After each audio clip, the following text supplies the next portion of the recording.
again. I just start recording as usual. And okay, so before we will get into the topic of today's lectures, yeah, let's address few organizational matters, yeah.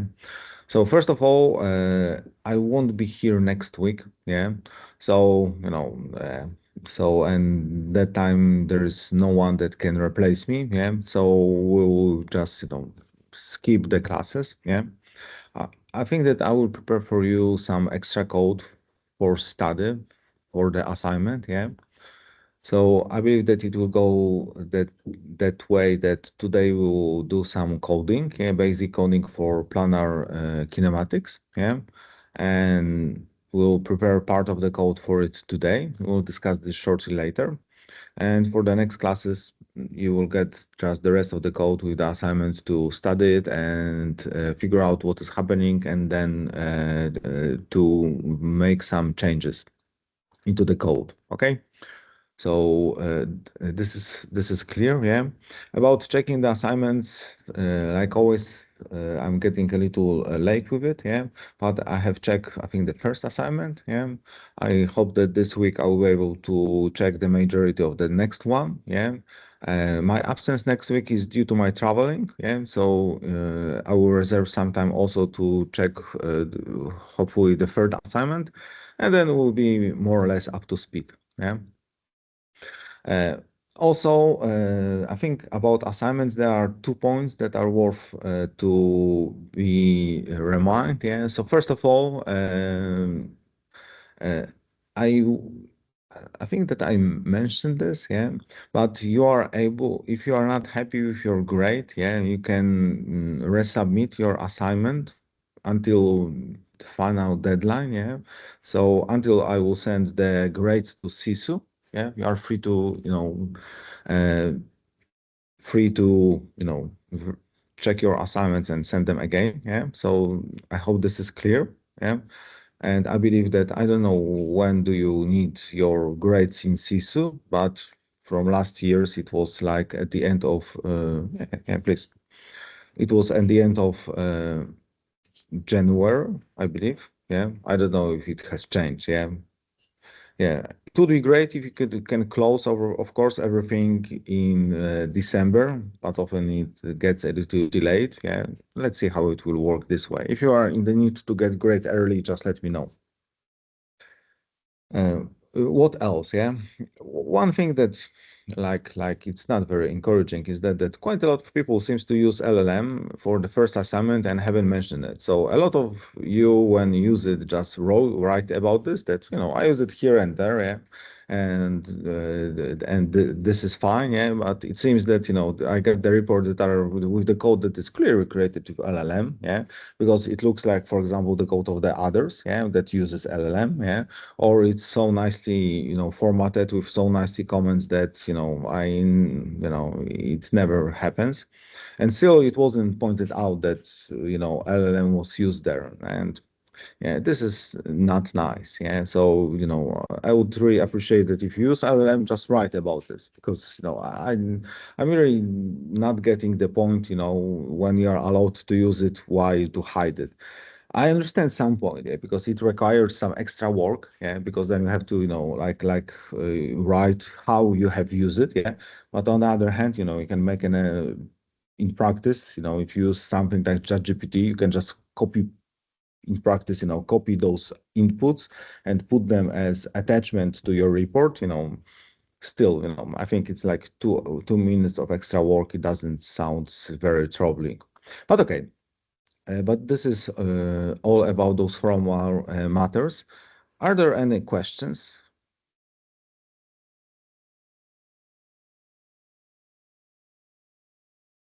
Okay, okay, that's good. Uh, so let's get into today's matter. Yeah.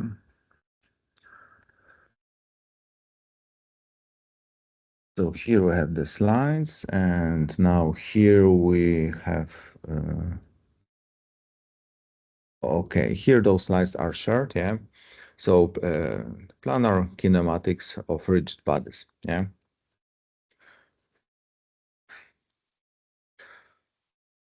So, so the lectures went that way that last week we were discussing about nonlinear equations, yeah, and we were working with the Newton-Raphson's method, yeah, and then at the end you get two tasks. Yeah, one is to go through the book of Nick Ravesh and solve some task manually, yeah, and the main goal for this task is to get you accustomed to, this kind of description using Cartesian coordinates on planar, on how to define bodies, how to define the constraints, and how to analyze the systems. Yeah, so this is the main goal, and the second one was to use Newton-Raphson plus some derivations to solve at least basic kinematics of this of the simple mechanism. Yeah. So you were given some simplified version of the constraint equations, yeah, that depends on two coordinates, and then you have to firstly solve it for initial condition, and then progress this solution about the position level in time, yeah. And second was to just manually write df dt, yeah, and solve it again, yeah. By the way, based on a different lecture, you can figure out that if you write f dot equal to 0, yeah, and then you differentiate it, you can also take a look that if you uh, after you differentiate it manually, yeah, I think that this is the easiest part, or you don't even have to do this manually, yeah. Then you can figure out that what you get is CQ, CQ, so Jacobian of this matrix. So it will be in practice FQ, yeah, times Q dot. But this is expected because we discuss about this, or you have discussed about this, yeah. So because 2 weeks ago, I think it was 2 weeks ago, or it was, I think it was 2 weeks ago, Marek was here, yeah, and he was showing you the slides from, I think, 2 years ago, yeah. But it doesn't really matter, the content of the Nikarowicz book hasn't changed in 1988. It's still valid. It's still the same physics that, of course, goes to Newton and others. Just because physics describe the same word, yeah, just representation is different. But okay. Uh, so he has showed those basic kinematics description about the coordinates, how we can use coordinates, and somehow approach that was seen here was how to make it, how to describe all this in a way that it's reasonably easy to implement and universal. Yeah. So the aim of those methods is to have representation that can allow for easily simulating kinematics and dynamics of various planar mechanisms. Yeah.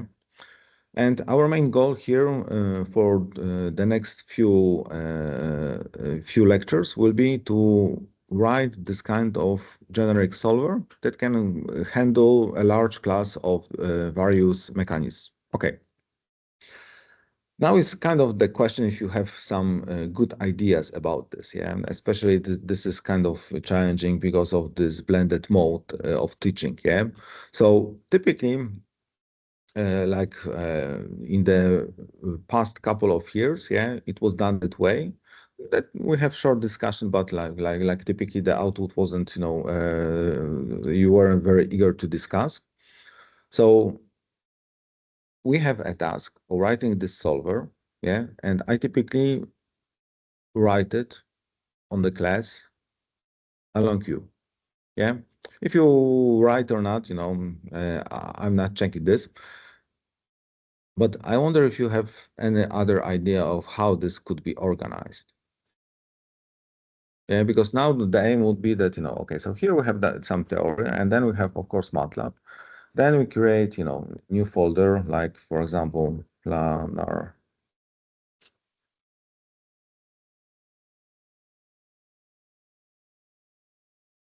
Or rather, mm, because we start with kinematics, but then it will be developed. So planar multibody solver.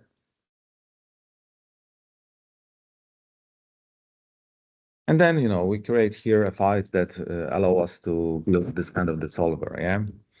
But okay, so I don't have very good answer to it, yeah, because I'm afraid that it could be a little boring for you, yeah? Maybe, So, do you have any ideas how this could be done differently?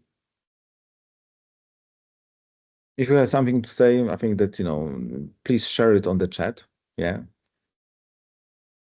Because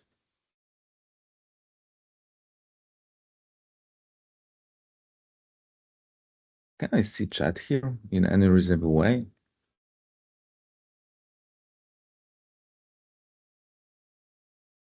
I think that I have to go here.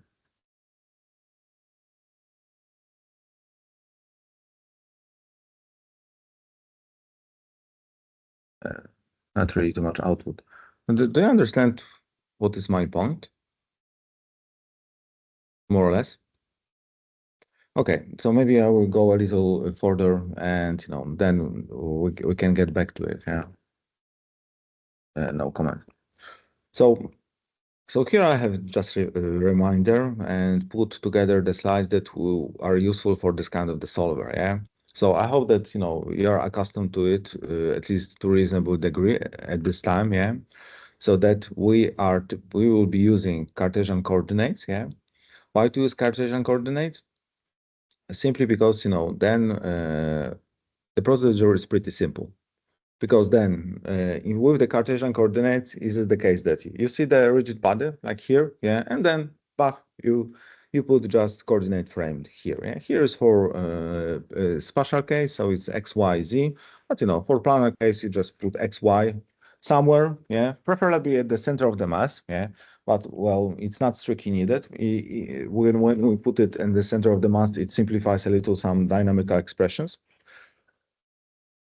For kinematics, it doesn't matter whatsoever. Yeah, but this is the rule. Yeah, so you see the body, but then you put coordinate frame there. Yeah, so you see that the two bodies are connected with like revolute joint. Then we have the center procedure. Revolute joint requires that they have point. Yeah, so we have common point S or P, whatever. Yeah. And then we define this vector that goes from the local frame to this point, and then we are free to write this kind of equation. Yeah. For translational joint, similar. Yeah. The procedure is slightly different than for level joint, but for all the bodies are the same. Yeah. And then after you describe your bodies, put their reference frame. In practice, it also means that you just assign coordinates to them. Yeah. Then you have those joints. For the joint, you get some quantities, always the same for the certain type of the joint, and then you can get this information and write all the equations that you need. Yeah. So this is the one of the reasons that use Cartesian coordinates. Yeah. Of course, this is redundant description. Yeah. So it's a good question if if it makes sense due to, for example, efficiency considerations. But this also boils down a lot about applications, yeah. So if your main goal is to have, some mechanism and solve it in the most efficient way possible, this might not be the best solution, yeah.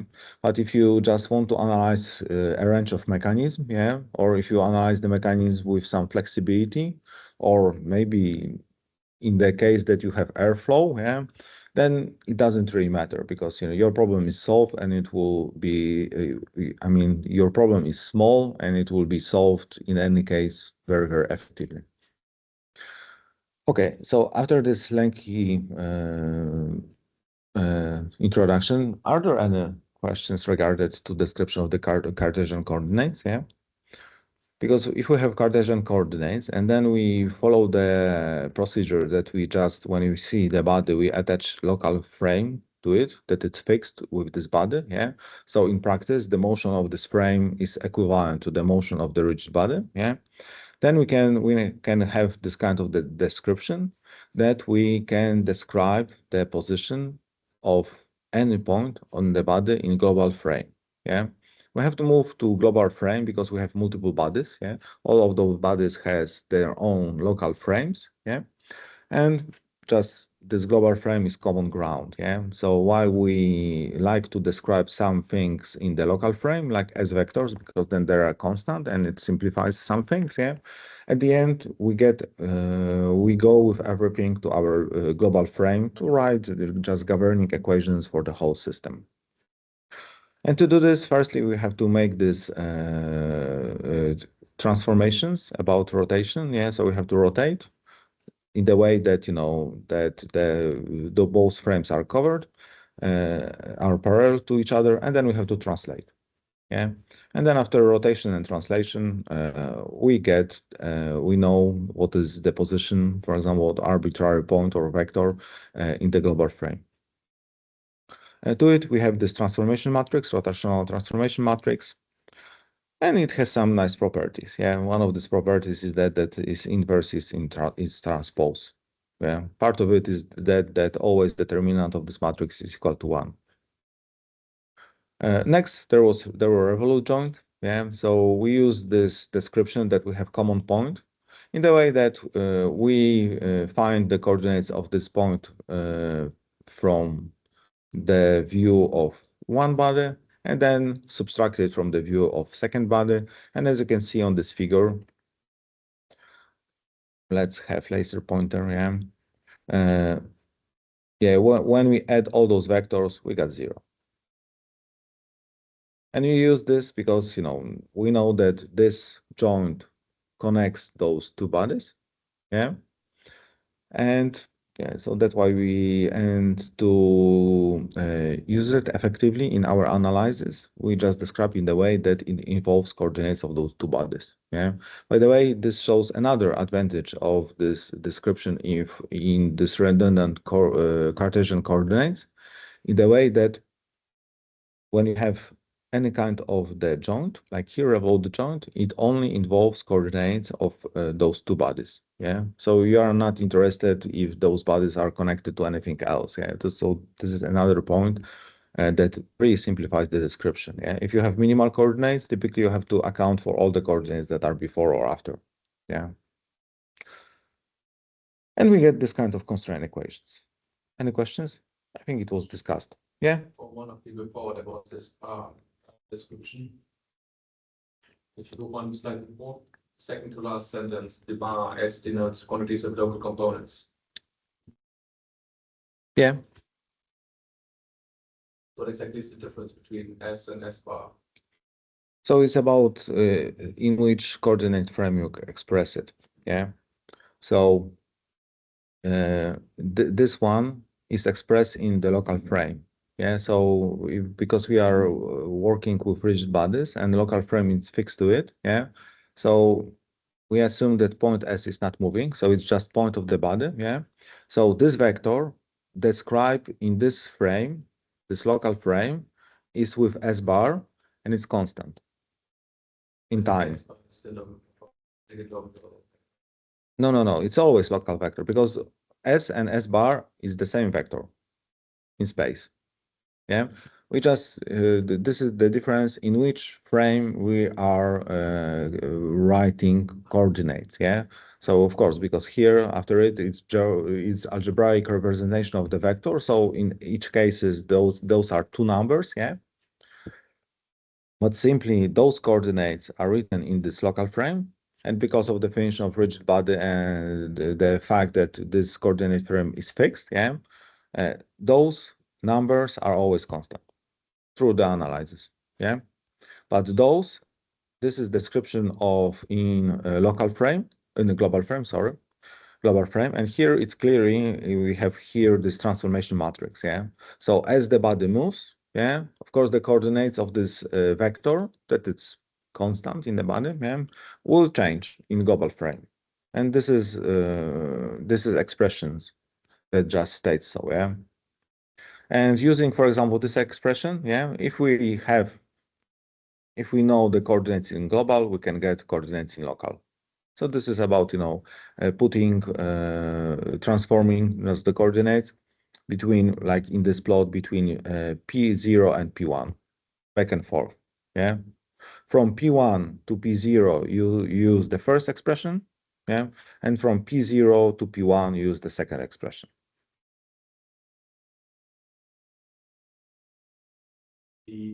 that's a simple.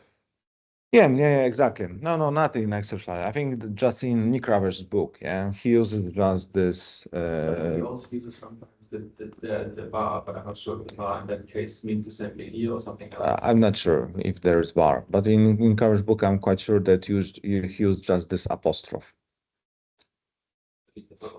If you have something about this bar, okay, so this is. Yeah. Okay. Is it clear? Yeah. Any questions?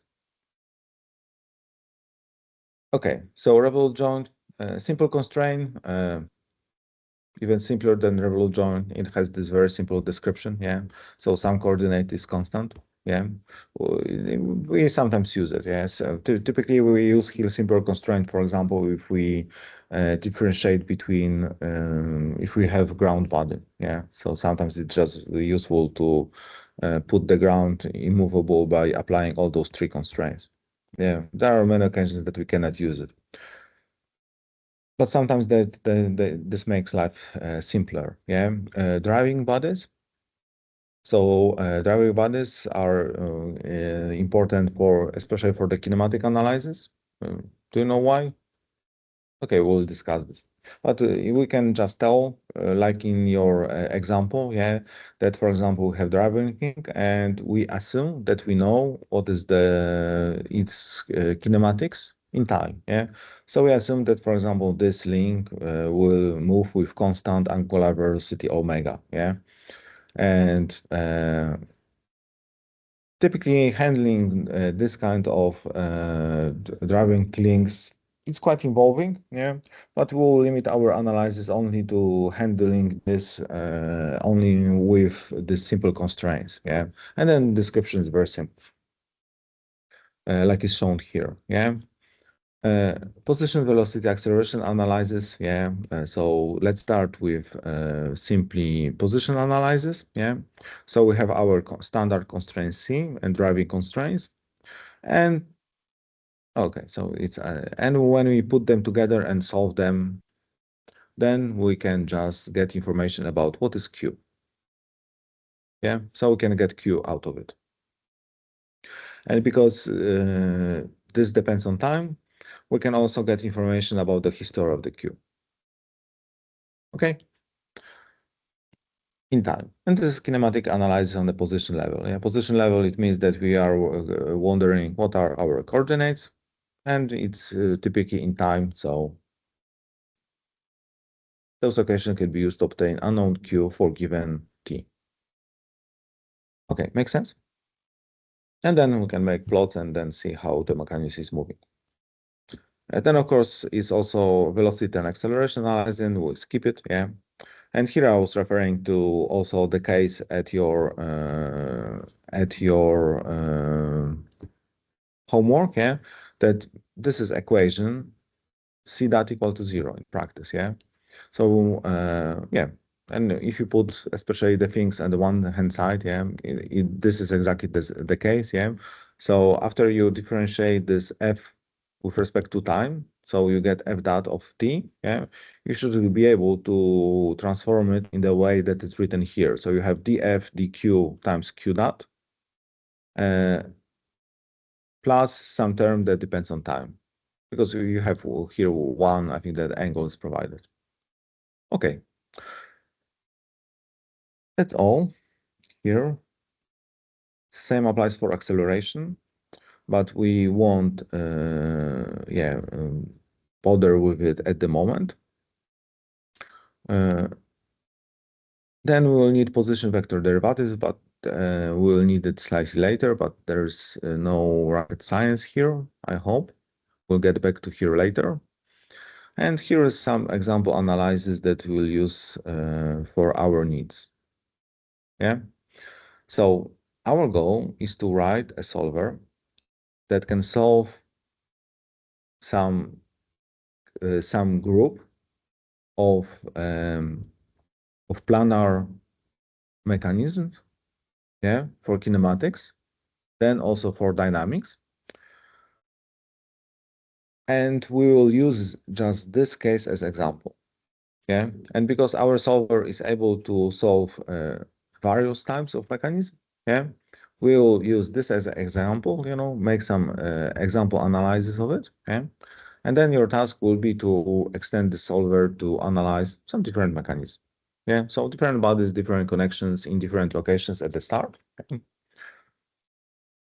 But okay, yeah, you have seen many of those mechanisms. Some of those were on my slides. Some of them are in this book. Yeah, many of them can be also found on the internet or at the different books.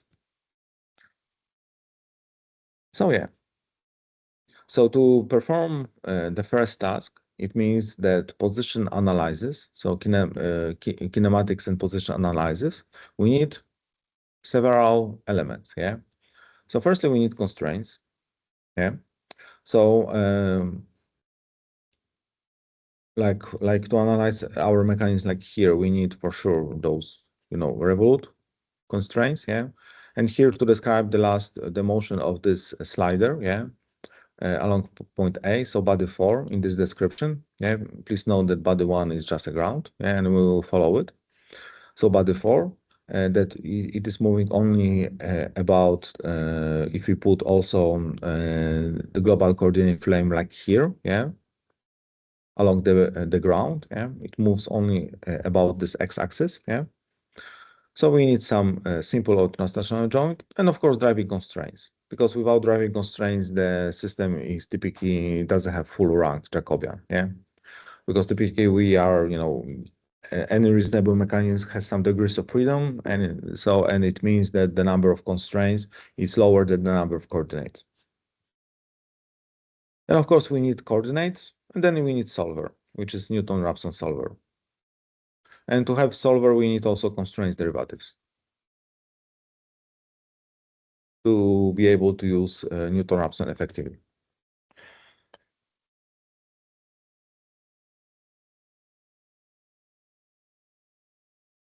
Okay. So now, how to approach this task?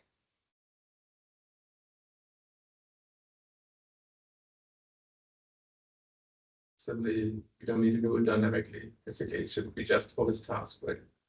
No. It's not for the task. Yeah, we are writing general stuff. Yeah, so this is kind of the issue. Yeah, that uh, that this is our example, that we want to apply it for this example. Yeah, and then we will write just the code like it's for this example. Yeah,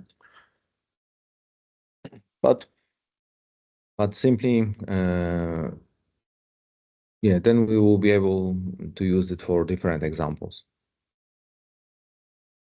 But I'm asking here also about how to approach it. Yeah, is it okay that I will just run here MATLAB and just start writing the pieces of the code? Yeah. So how do you approach this? First, take out like all when all the coordinates, basically how to point to them, the vectors, and then Yeah. also the angles, basically have the positions and angles. Yeah. Exactly. Yeah.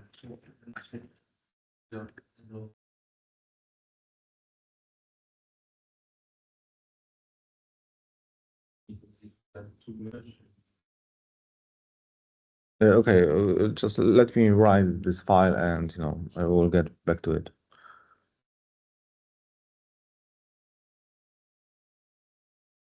Okay, so this is our input file, slider crank kinematics example, yeah. And the first note is what we need to define the coordinates for all the bodies. Is it what you suggest? Yeah. And excuse, yeah.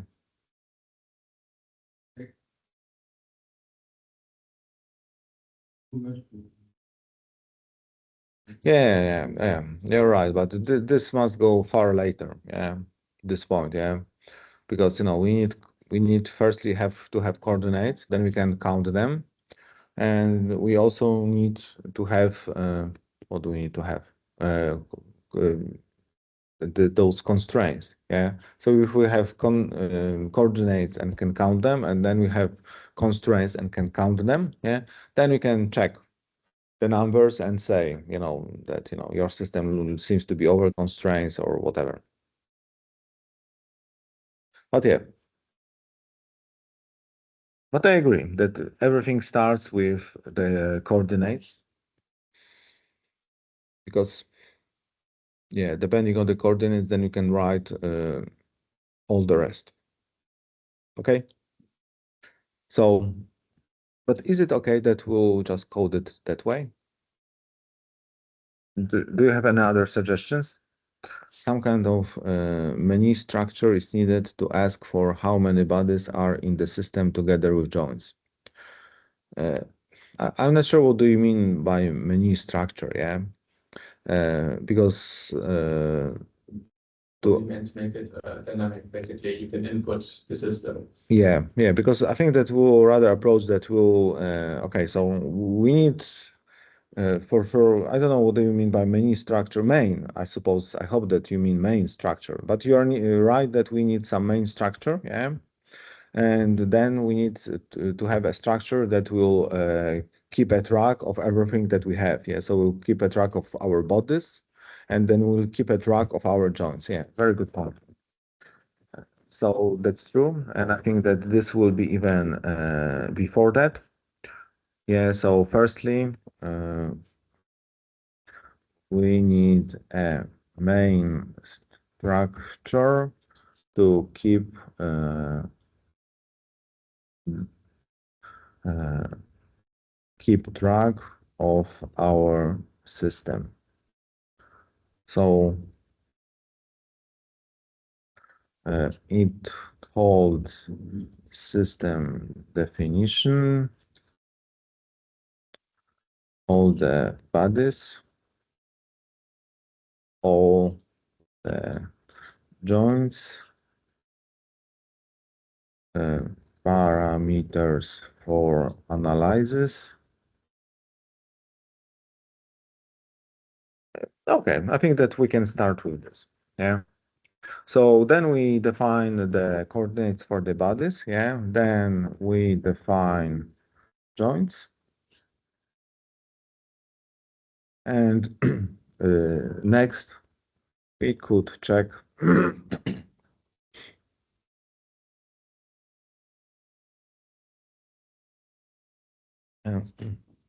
we could check if the system has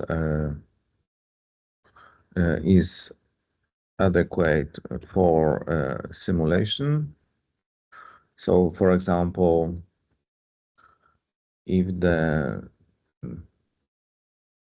number of coordinates, constraints, degrees of freedom, etc. Yeah.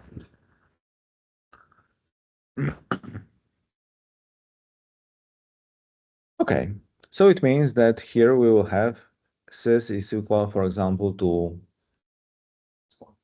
no, make sys. It's not existing function, yeah, but another comments, no, yeah, but we will work a lot about function with functions, yeah. So here we won't rewrite too much of the code, like handling code, yeah. Here this is just input file, yeah, that show how to design the solver, yeah. So because we need a main structure to keep track of our system, so can we call the structure sys? Or do you prefer like shorthand for system? Is it okay? This name? Yeah. And then we will make it because, so why we work also with functions? One of the reason is that, it's clearer because, then I think that you understand what makes system maybe make empty system is even better, yeah, because we start with just definition of the system that it's empty, yeah, and then we have to write it. One of the key reasons is why I don't want to write anything here, but rather refer to functions is because we will write part of the code and then extend it. Yeah. Simple like that. Yeah.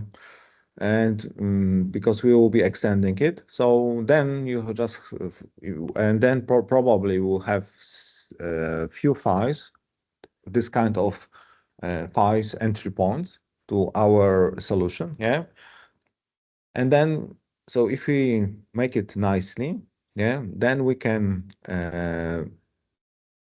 just change our functions. Of course, we typically, if we make changes, often we have to change multiple functions, yeah. But then we can just change our functions, yeah. And after we change our functions, uh, then, hopefully, even when we extend our program, the old files will still work. Make sense? This is just the basic principle of modularity, yeah? There's even very extreme principle, yeah, that, and I think that, some computer scientists are using this, yeah? Don't write function that, that doesn't fit on your screen. Yeah, if it doesn't fit on your screen, that you have to scroll, then it means that you should divide your function into pieces. Yeah, yeah. We are engineers. We have no idea how to code. Yeah, we have to embrace it. Yeah, typically, in most cases. Yeah, yeah. We are just trying to write something. If it compiles, that it works. Yeah, kind of approach. Yeah, but well, there are also different approaches. But well, still, we are engineers. Yeah, but here we will try to write it in short functions. Yeah, and try to make the code that flows nicely. Yeah. Okay, but then we make some system, yeah, and then we need to define the coordinates for all the bodies, yeah. So this information will be stored in sys.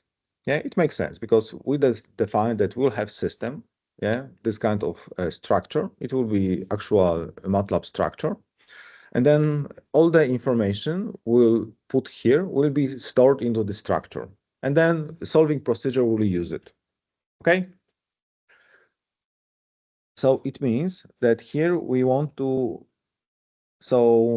define coordinates for all the bodies. Yeah. So it means that we add, for example, bodies. Yeah. We could add reference frame and then assign it to the body. But here we are not trying to conquer the world. Yeah. I suggest that we will make this kind of shorthand. Yeah. And using this nomenclature that in practice, yeah, frame is equal to rigid body, yeah, because they move the same and this main frame describes the body, yeah. I would say that here we just add bodies. And bodies and coordinate frames will mean the same. Is it okay? Yeah. So it means that we have to write some function that add bodies. So how should we call it?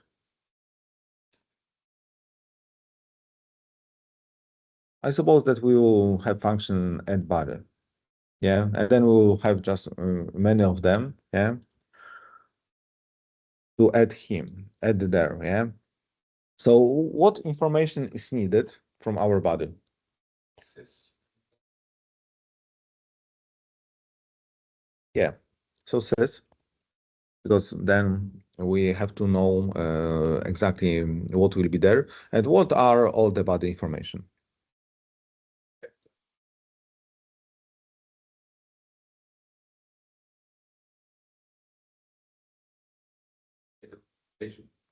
Matrix. Yeah, yeah, yeah, yeah, yeah. So R and phi, yeah, something like that, yeah. Now the question is, should we put a name here? Because, okay, no further comments. Yeah. Okay, why I'm referring to name? Yeah, because here we have body 1, 2, 3, and 4. Yeah. Of course, we can use this index. This is one case. Another thing is that when you can use the name. Yeah. Why we do need the name? Yeah. Because after that, like here, we define joins. Yeah. So then we will have, for example, add, revolute. The same way we have body. Of course, we have to add sys. Yeah. And then we have to define body 1 or body A, body J, plus some extra stuff, yeah. but now we are note that now we are writing some pseudocode that will fill in, yeah, because then of course nothing of this will work because we don't have those functions, yeah. But then we have to somehow relate those stuff with bodies that we'll define here. And there are two common things. Yeah? Either we can use indices or we can use names because we need some identifier. Yeah. So how do you think? What is more like intuitive? The problem is, of course, like and something myself, where we can't trust users to not add bodies in a random way. We couldn't say because this program is fast, we can just rely on ourselves to add bodies in a What is more readable?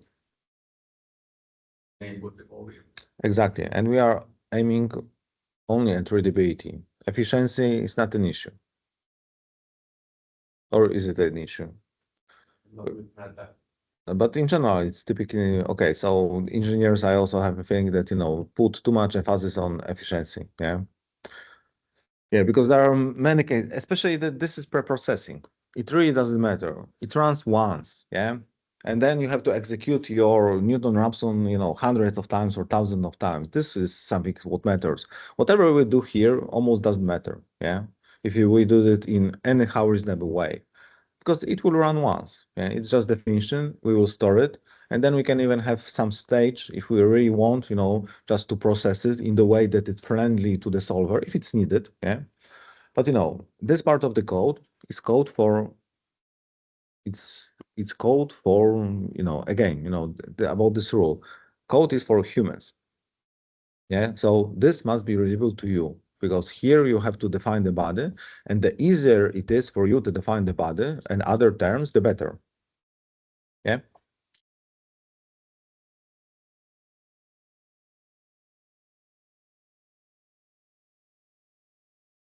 So here I suggest that we have name, R, and file. Yeah. If it wants to try to run with between bodies, we need to know the length of the bodies, basically. They have only code in the middle. That's two. No. Where do you need the length of the body? The coordinate system in the middle of, for instance, body two. Okay, so not really, honestly. If you will take a look on equations, uh, I understand your concerns, yeah. So, but in practice, no, because again, this frame, like each of those frames, always in unique way tells you where is the body. Yeah, and then if you have any kind of those vectors as A as B, yeah, you can always find them. Yeah, so this is the point when you need some information about length of the body. Yeah.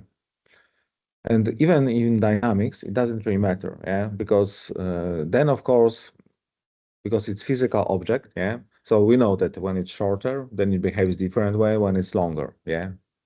But this manifests in dynamics as mass, as Newton says, yeah.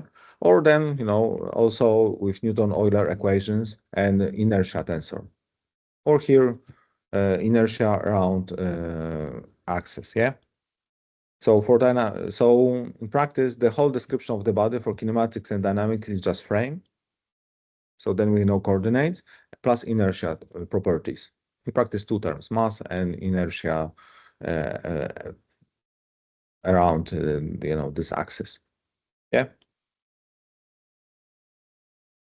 So in practice, we need some information about this length only here. Yeah. Then to define that point. Yeah. So of course we can use this information somehow uh, for calculation of inertia and others, yeah. So this is the reason, for example, like in Adams, yeah, MSc Adams, you define the body, yeah, and then based on that you draw the length of the body, yeah, it know what to put into inertia tensor, yeah.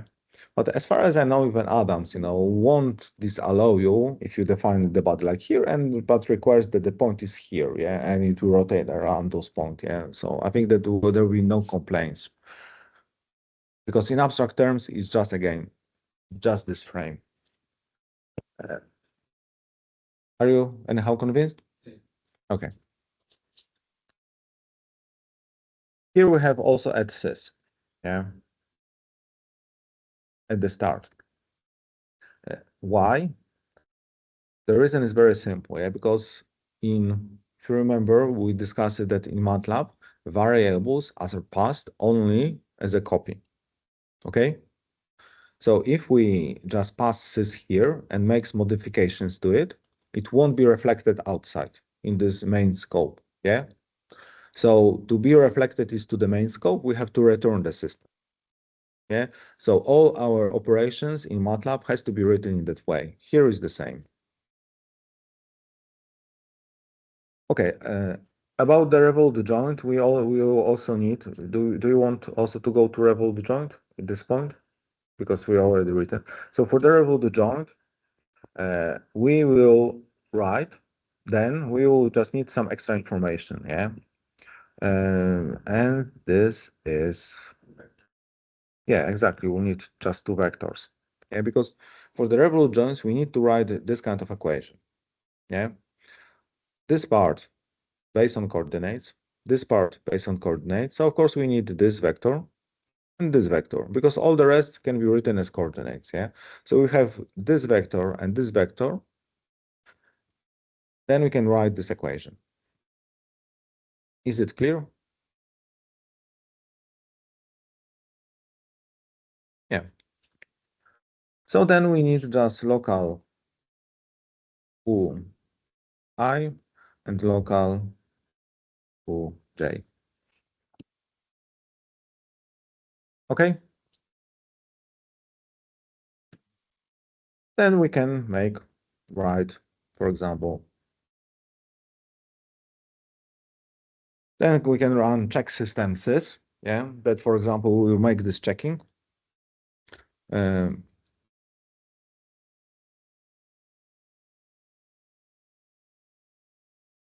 However, we will also need more joints.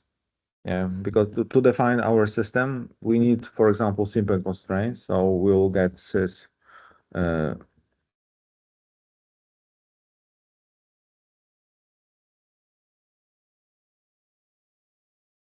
Should we add? We know that add simple is add simple constraint, or we should write the full name.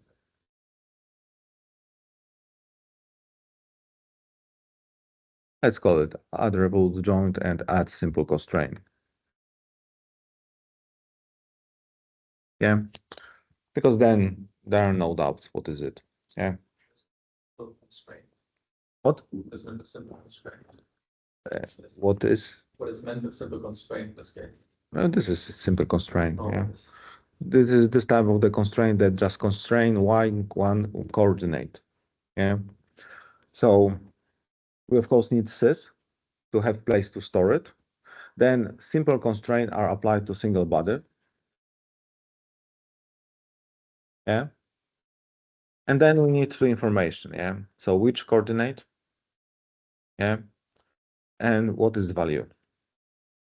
Yeah. So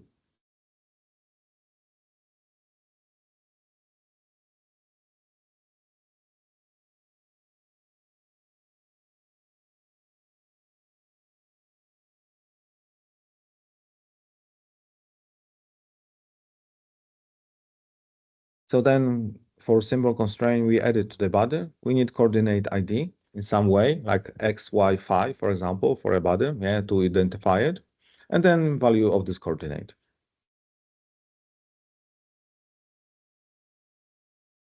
It will be up to you to develop it. For this mechanism, we don't need it.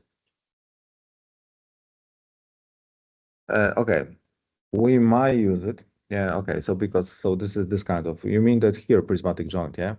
So as you can, if you will take a look on this carefully, yeah, here we have slider.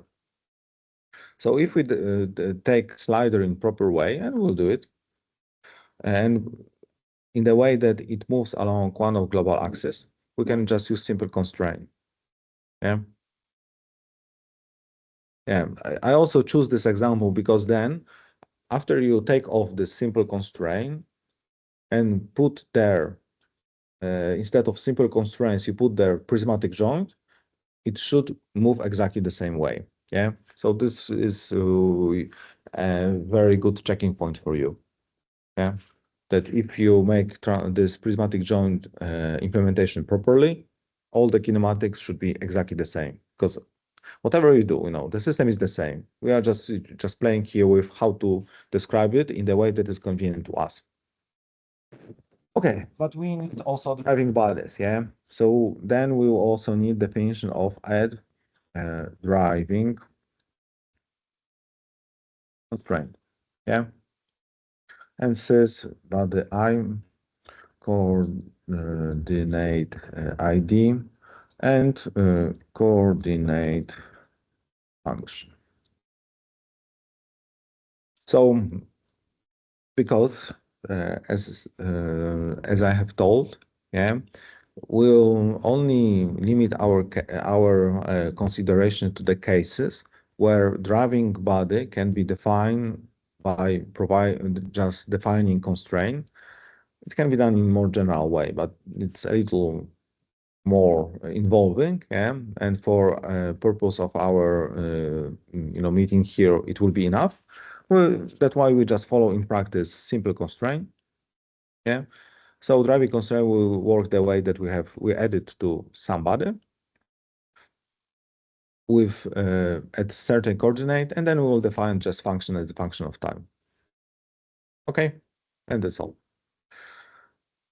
So here are our joints. Yeah. So after we add all our bodies and all our joints, then we can check the system. And then what? Hmm? Yeah, exactly. Yeah. So solve the system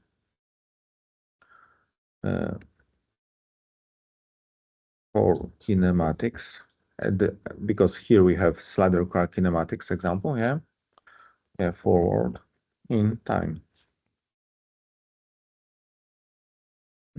And here I have also like I have written here, we'll use Newton-Raphson solver, but here I have a note, yeah, that we firstly, hopefully it would be great if you could have it here today. If not, I will just, in the case, I will write the missing code and give it to you.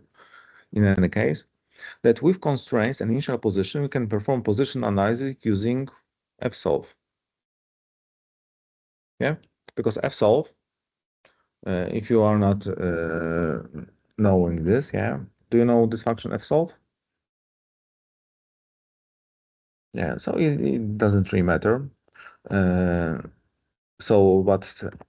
just in case, take a look on it, yeah. So as you can see, it solves a problem specified by fx equal to 0. And this is exactly what we are trying to solve now, yeah. So we're trying to C of q equal to 0, yeah. The issue is that, of course, so we can use it. The issue is that that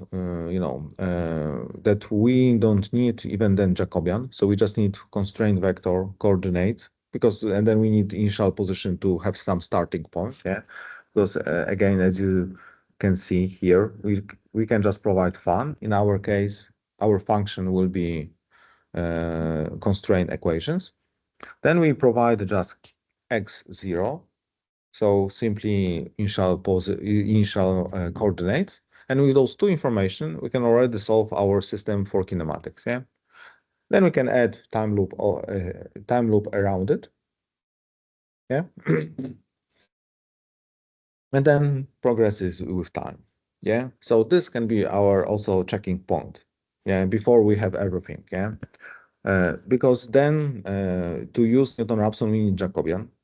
Jacobian is a little more involving typically. Yeah. We need also to perform effectively velocity and acceleration analysis, so we calculate it, yeah?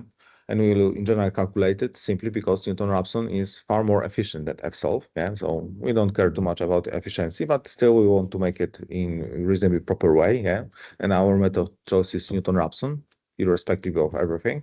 It's typically used in commercial code. But okay, yeah. So here, okay, no more comments. So here we can solve the system for kinematic forward in time, yeah. But as it's written, initially we can solve the system using fsolve.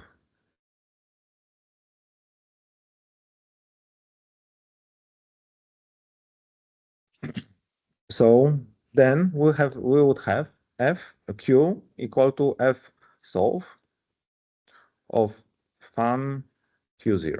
Yeah. So we need this function.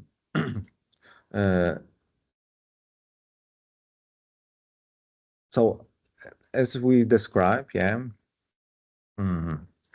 we are solving.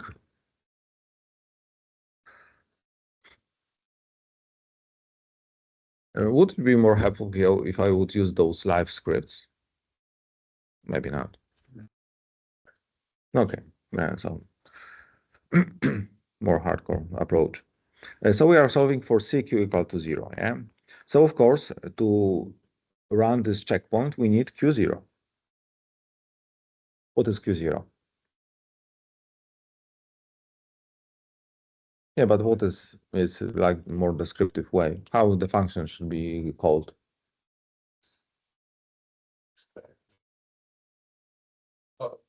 Extract from the sys What extract? parameters. Okay, can I call it just initial positions?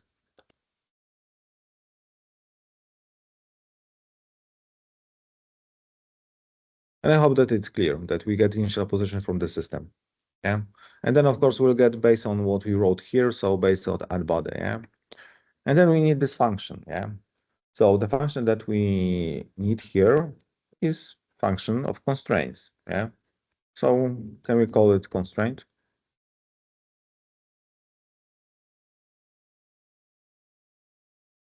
So let's say that we can calculate constraint or constraints. Of course, then we need to provide sys. Constraints are valid for some q, and in general, they depend on time. Yeah.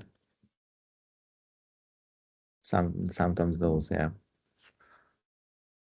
But of course, so this will be our definition, and then it allows us to calculate constraint vector. But of course, it won't fit here, yeah, because as you can guess, yeah, or we don't even have to guess, yeah. Here, function, yes, it's some kind of the function that it just brings one argument, that it's q, yeah. So MATLAB is here, yeah.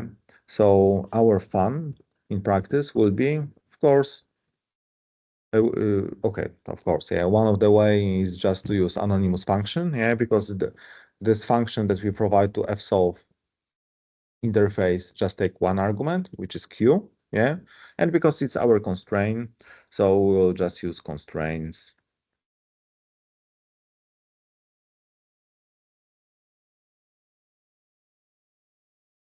Sys is provided here, q is given from here, and then 0, 0, or 0. Because for the checking point, we will solve it for t equal to 0.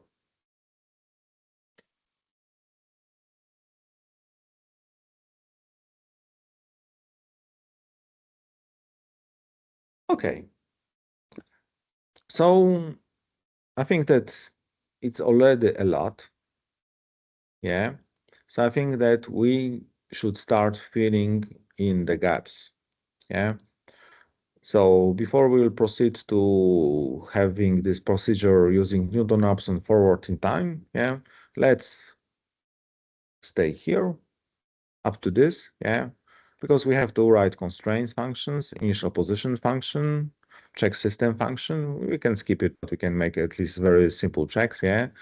We have to add some constraints, add bodies, and make system. Quite a lot. Okay, so let's start coding.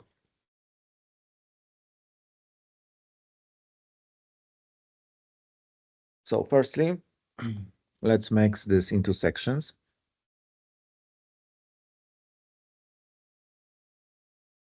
Because, for example, for this is just a header, yeah? So take a look that, in practice, this is just a header, so I will leave it here. But of course, here we have to put actual values, yeah? So here we have our system. Okay, here I just went too far. Here we have our system, yeah? And we have to add actual bodies, yeah? So what is the first body? Hmm? 0. How to name it?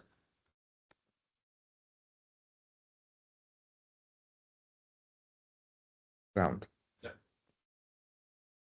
That's what next. Yeah. So ground, and you have to approximate its values, yeah? So the ground, because here at the end you can see that we put here is the description that it's useful for having those initial positions, yeah? So you can see that we have xy here. So ground is positioned at 0, 0.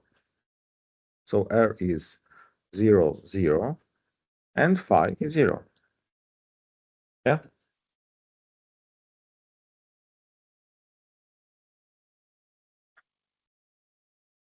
Then we add body sys. Next body is what? This is body number 2. How it's called typically? How it's called the mechanism? Yeah, it's crank. I hope that it's correct, yeah. So this is crank. And now we have to approximate what is position of those points. So what is x position of this point? No, 200 is, the total length. Minus 80, let's say, because it is angled, yeah. So, so we work with millimeters, but okay, it doesn't really matter. It just, we have to be consistent, yeah. So what is y?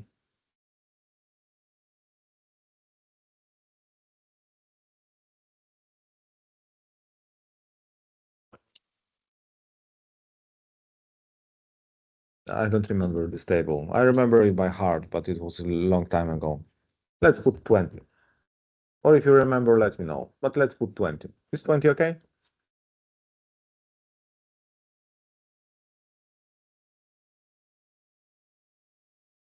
But why? But we don't really, we don't here have to be accurate. We just approximate something, yeah? Why we don't have to be accurate? The reason is that, we will solve it for actual values, yeah? Again, as those methods works, we have to be close, but we don't have to be at spot. If we were at spot, that we don't have to solve it for the first step, yeah? And we will still solve it for the first step, yeah? So we don't have to be as careful, yeah? If we just put some total random values or all the zeros, then we can run into some, convergence issues or solve for different position, yeah? Because, yeah. But here, I think that, we just more or less, yeah? So even 200 0 should be fine, or minus 100 0 should be fine, yeah? But okay. Now, what is angle? Now, we are very far, exactly, minus 30. And this matters, yeah? Because we calculate angle like using this right-hand rule, yeah? So it goes with this, and our first axis is here. So if we get from the global axis, it's in practice minus 30, yeah?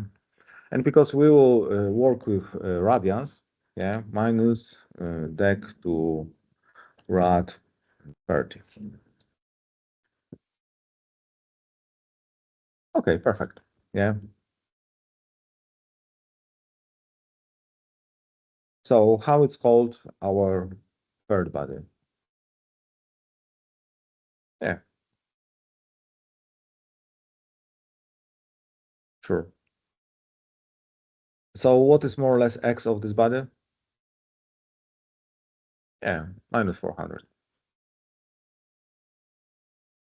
And y? Y can be the same. It's more or less the same level. And what is angle of this body?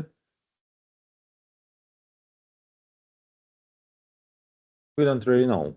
We also have to solve for it. Yeah, exactly. Yeah, 15 sounds like a reasonable choice.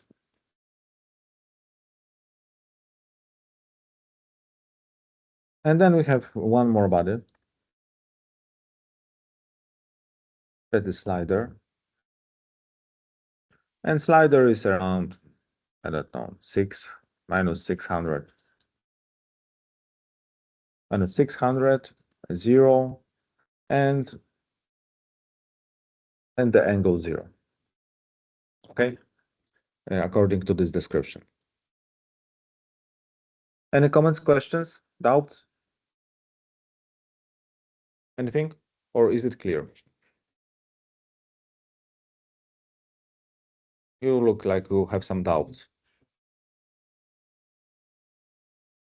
You want to see the code together with the plot? I think it is somehow possible. Mm.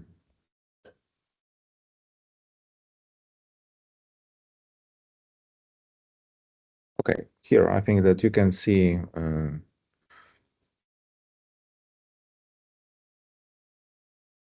maybe now it's even better. Yeah. So here we have bodies, here we have dimensions, and here we have all the frames.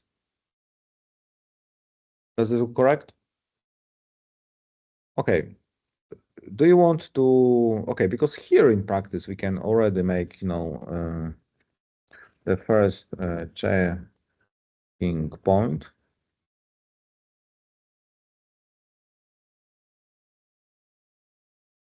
So here we can make the first checking point, so we can get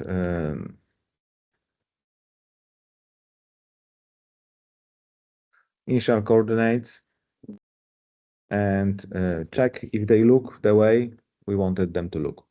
Okay. Because after we define bodies, we can get initial positions. Yeah. Okay, so we'll do this. So this will be in practice checking point at least 2. Yeah. Okay, so should we code those 3 functions now? Yeah.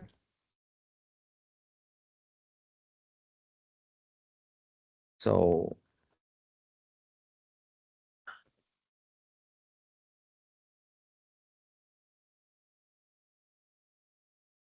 convert to function. Okay. Okay. So it works in different way, but okay, just we'll copy the name, new function.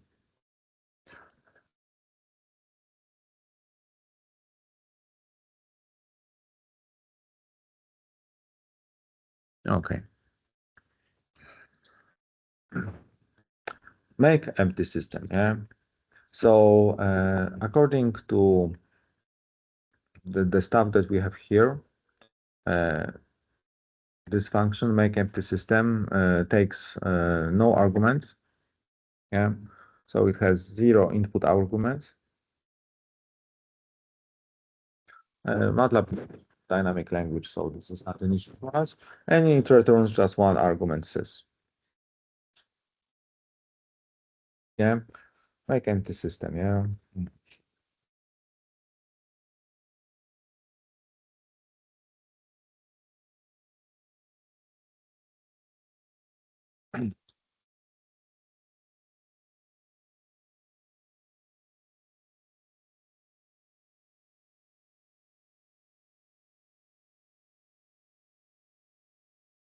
So in the most basic case, it could be something like that. Yeah.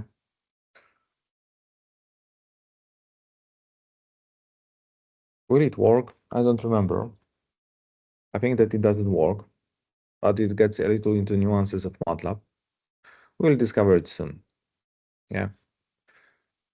I think that, yeah, but in general, I don't think that this is a good approach.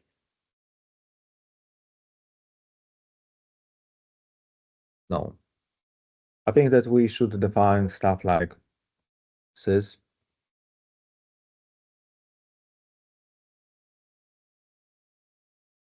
because we are aiming to add bodies here. So I think that we should at least write sys bodies equal to empty matrix. Yeah, but we'll do this maybe later. Yeah, one step at the time. Because then we have to add constraints, and then we have to add, okay, well, on the other hand, we can do this, yeah? So sys constraint revolute.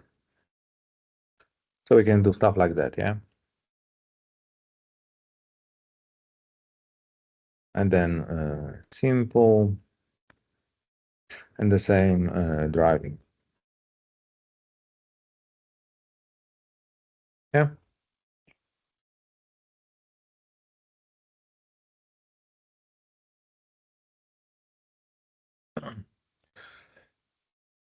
Okay, so one of the reasons why to put here those empty containers is because it just tells what we will have here, which is nice. Yeah. Second reason is that immediately we can run functions like check system. Yeah. That will tell us that system is empty because it can clearly see that, it's just easier to check if bodies are empty than to, for example, check if there is structure of body, and then if it's empty. Yeah, so it like streamlines the code. Yeah, and also it streamlines adding the bodies. Yeah, because if this function, because now when it's empty array, we can add something to empty array. But when we have no array, that we have to firstly check if it exists, then create it, and then add stuff to empty array. Yeah. So for many reasons, we prefer to add here those empty arrays as placeholders. Yeah. Firstly, we can see clearly what we will hold, and then it makes holding all the stuff easier. Reasonable? Okay, good. But that's all. Yeah. And now we can run this cell. Then, does anyone remember how to run cell? Shortcut? One section. Yeah, but what is the shortcut? Okay, easy enough. And yeah, we have system with all those fields. Yeah, Is body going to be a struct for this? but this will be array of structs. And we already defined that sys.body is struct. I don't know if there is a way to do this even. And then when we start adding structs to the array, it will just work. So I don't think that we have to be so specific, especially that the language is not supporting this well.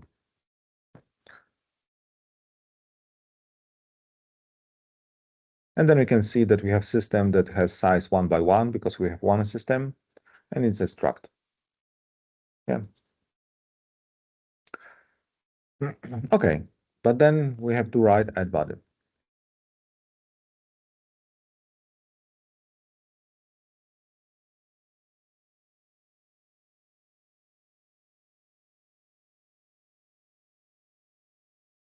Let's keep it here. Add body is a little more interesting, but we know that it returns sys because as we described, I hope it's clear why we return sys. But should I repeat? That if we put sys here at the first argument, and if you want any changes to sys to be seen outside, and we want to modify it, then we have to return it as well. From here we have in practice definition. Yeah, so we can just copy it.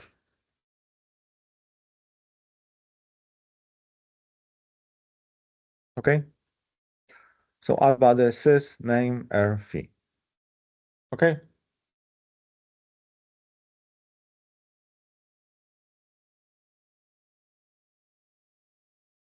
So this function adds a body definition to the system.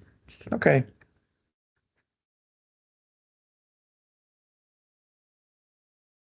And now here we'll create body.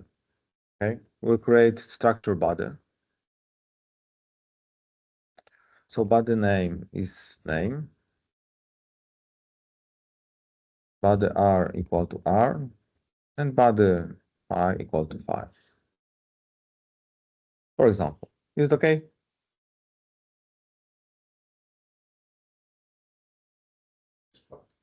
No.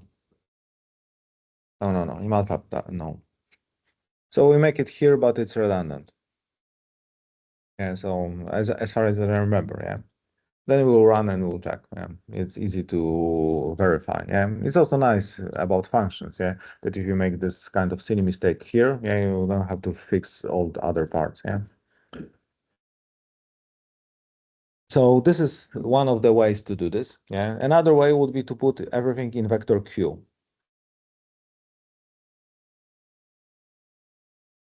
Of all body coordinates. How do you prefer? Because the other solution, instead of those two lines, we can put here Q. Oh, this is better? Okay, I would perfect. say this is better. Okay, thanks. So let's leave it that way. And now we just have to remember to add body to the system. Yeah, because now we define the structure body. And now, again, add body to the system. Yeah. So the way to do this is just to write a standard. Standard the way to, extend the matrix in MATLAB. Yeah.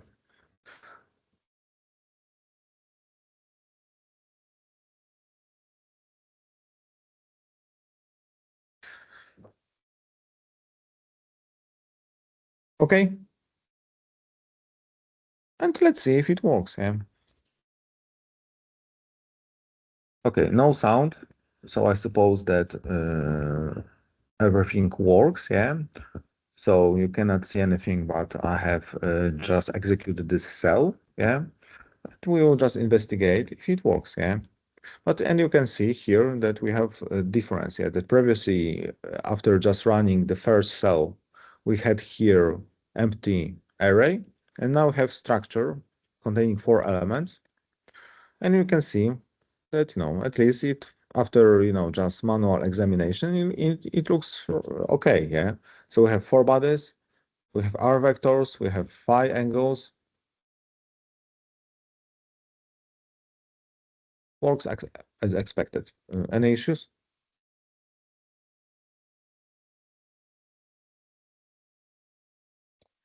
Okay, I will check what is the issue here.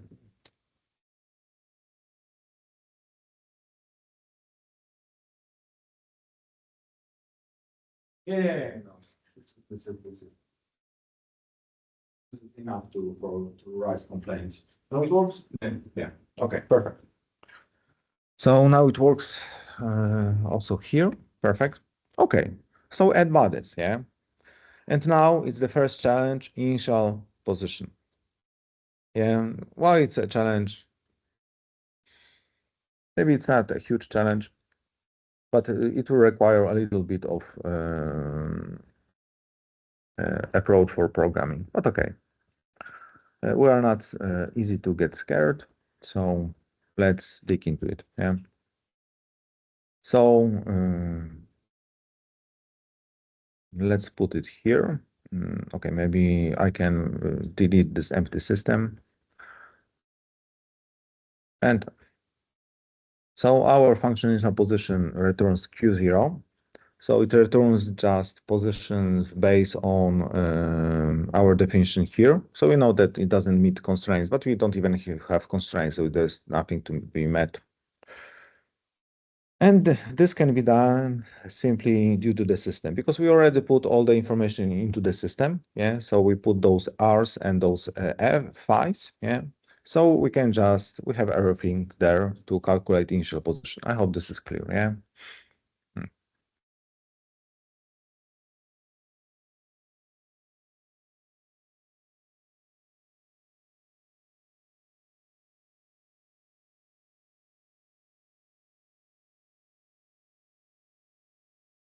Okay, based on body definitions.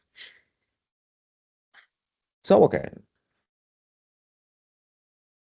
Firstly, we want to write Q0. Okay, so in the places that I can preallocate values, I will preallocate values. Yeah, this is just the habit I have, and we discuss about this. Maybe it's not extremely important because of efficiency, but we still need all the information here. So firstly, do the preallocation. Yeah, so preallocation, it means that we have two zeros and then n1. Yeah. So here we need to know what is n. But what is it? It's number of coordinates. Yeah. Yeah. Pretty clear. Yeah. So yeah, two simple questions. Sorry. N coordinates. Yeah. But what is n coordinates? Is, as we discuss here, is 3 times n bodies. Yeah. But what is n bodies?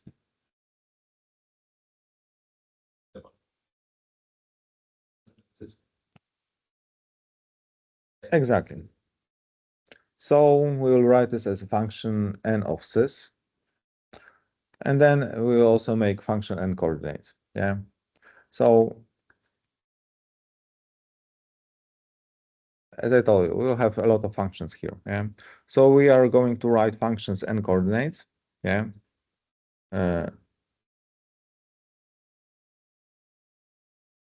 Is it okay to name it n coordinates or just coordinates?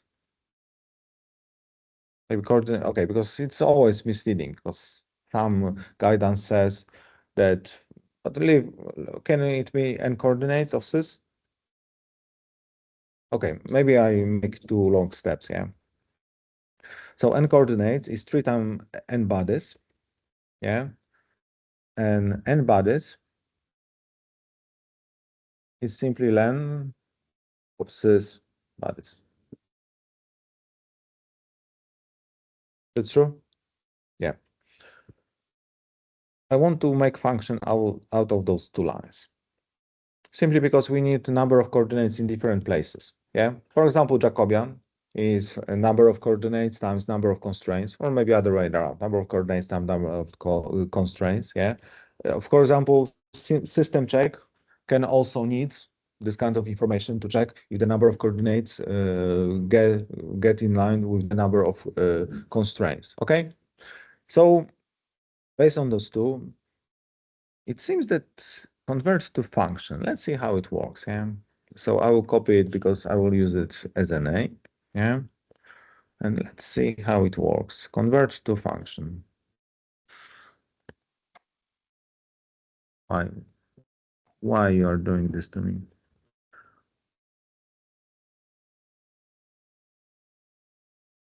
But okay, it's not a lot of writing. Okay. Okay.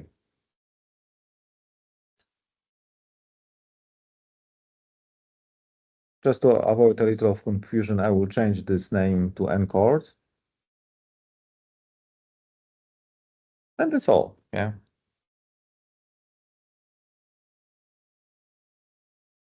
Okay. So it seems that refactoring it's not so terrible. It doesn't work well with my this how it's called.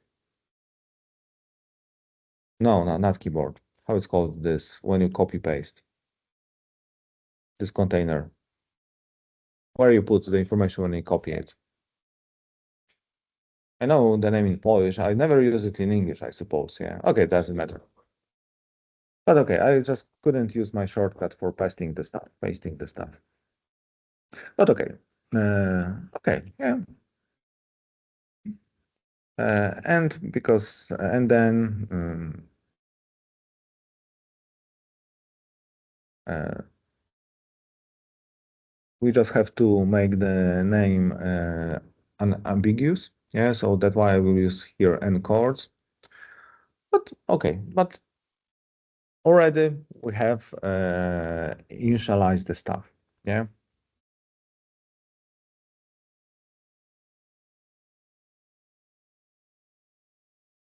And now in the loop, we have to put all the coordinates there. Yeah. Or what we will be looping.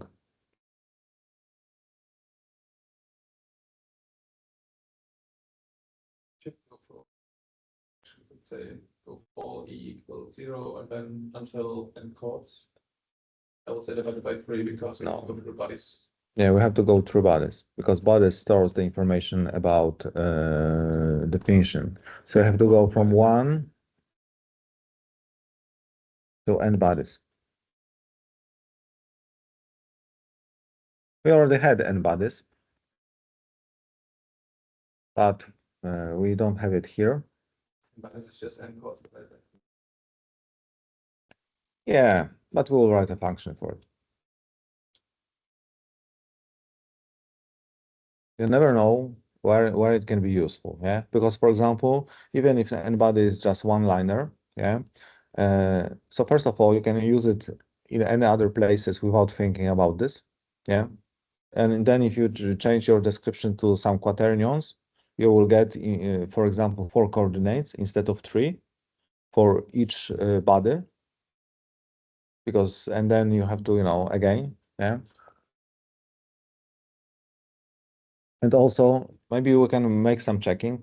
If the number of bodies is at least positive, if not, write an error, and error is convenience. Yeah, so there are many reasons to write functions even for this kind of simple expressions.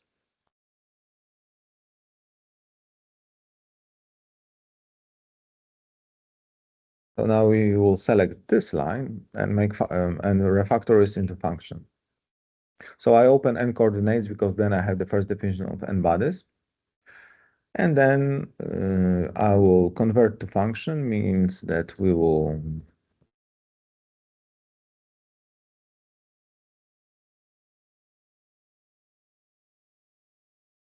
I will just shorten the name to n and just have it like that. Another reason, if we just decide to change the system, yeah, so there are really many reasons, yeah. If we change the system with the bodies, yeah, again, we will have limited number of the places to change this name, yeah. So now we have NB uh,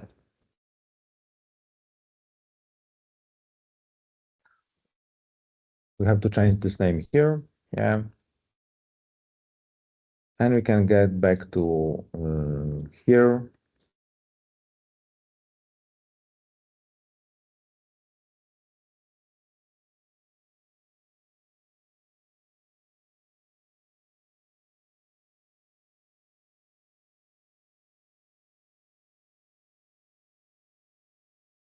And the approach we are following, that we are following clarity above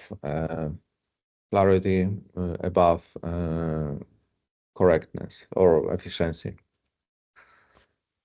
And we are looping through NB. Yeah.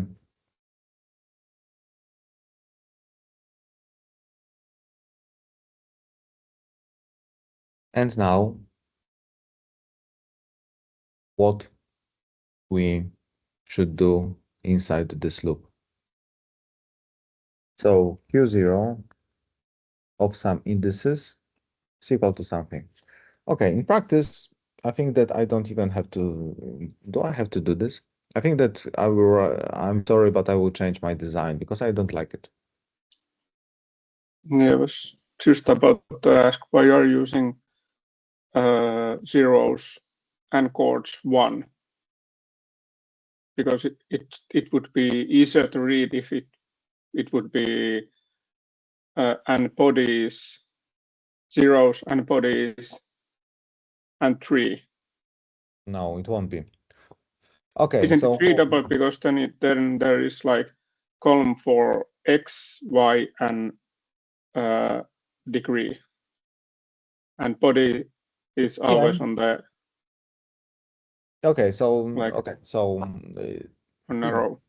okay, so So firstly, it's matter of taste. Yeah. So I think that there is no point argue to what is more readable or not. Yeah. So first of all, Q store coordinates. So this is number of coordinates. Simple like that.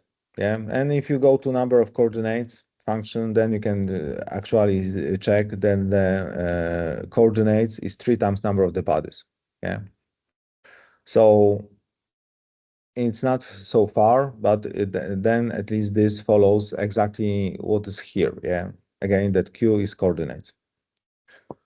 So while we don't plan to have this change, but again, this saying how many coordinates are within the body is also a design choice. Here we have designed that it's 3. Yeah. We want changes to be anything else, but it can be anything else. Yeah. It can be 4 easily or 1, yeah, depending on how we describe the stuff. Yeah.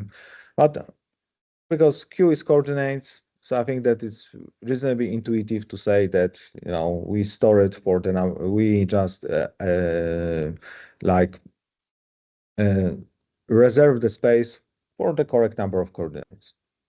Okay, and we just hide all the details about from where we get it into this n coordinates function.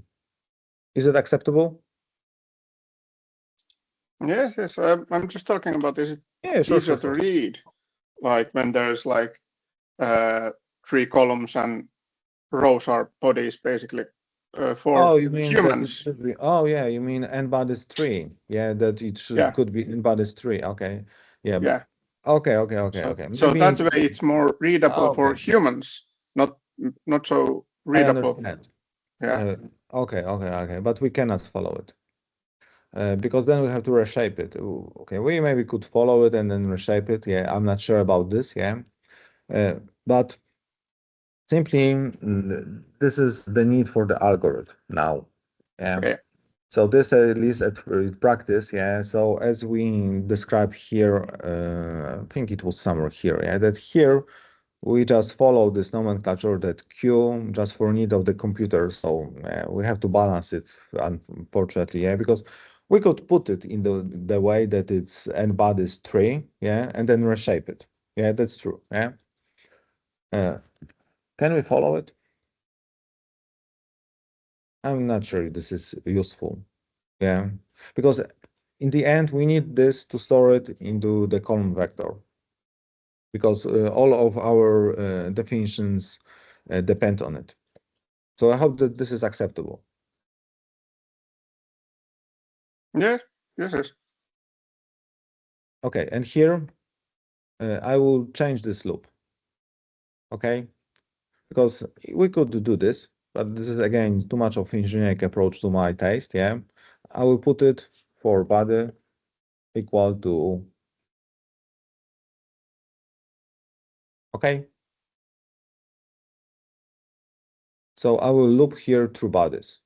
Is it okay for you? Understandable?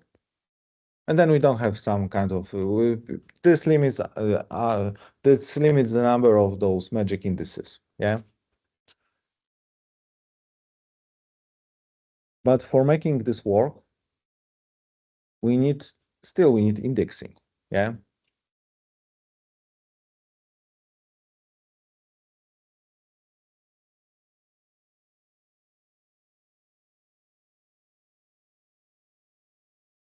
Now I'm starting to doing some magic. Hmm?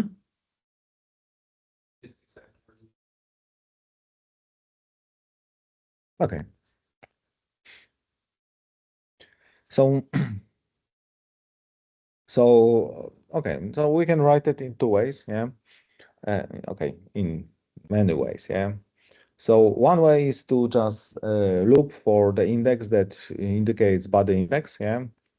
And then put values here. Another approach, like that one, that is more descriptive, is that we just loop actually through bodies, yeah, and then we just get what is the index of this body. We still need somehow to figure out what is the index of this body,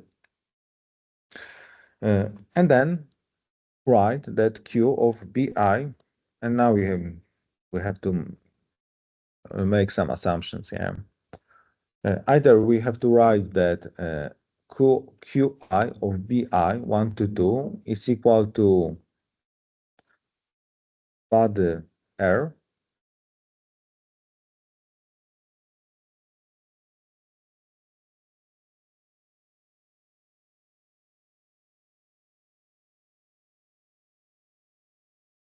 This is one approach. Another approach, alternatively, we could write that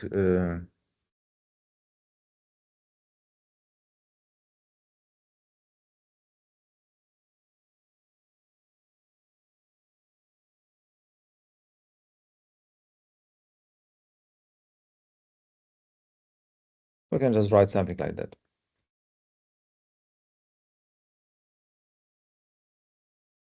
Do you have any preferences about how we should proceed in this stage?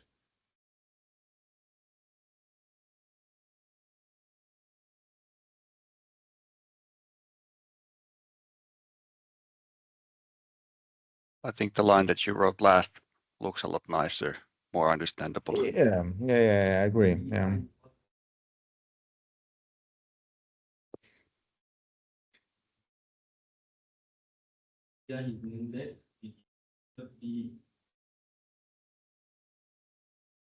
It's an array. Because we still need some kind of indexing. Yeah.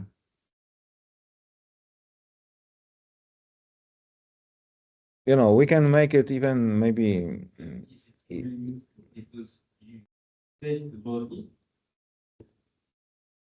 What is your question? Why really need the index to construct Q0?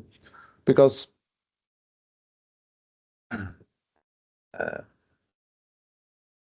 okay, so what is Q0? Yeah, maybe I write it here. Yeah.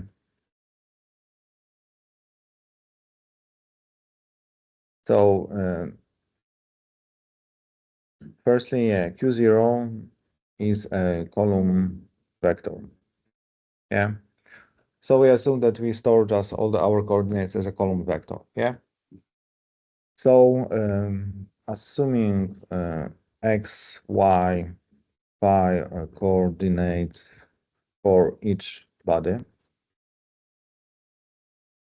then Q0 has x1, x2, sorry, y1, phi1, yeah, x2, y2, phi2, and so, yeah, up to n. Is it clear?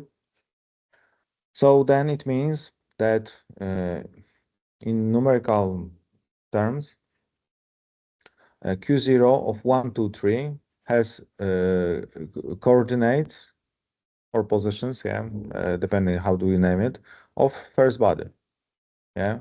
Then at some other position, it has coordinates of another body, yeah. So 1, 2, 3 is coordinates of the first body, yeah, 1, 2, 3.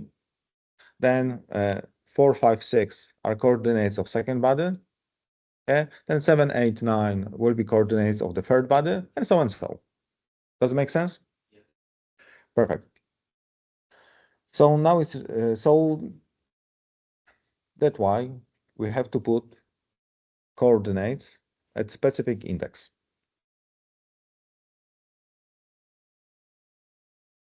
It's body index.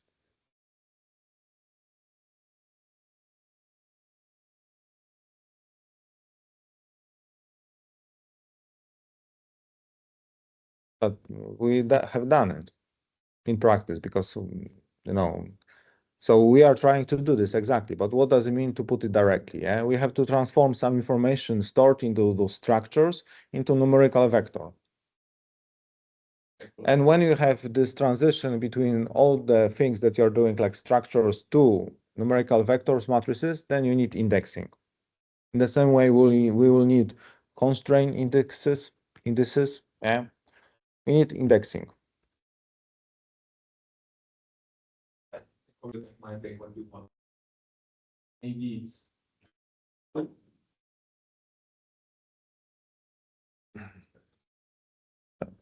Okay, because the more straightforward way to write it would be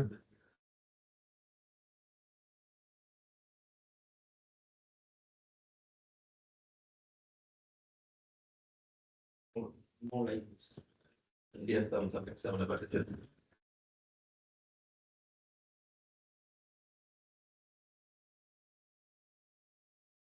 it's very wordy. It is I minus 1 times 3 plus 1.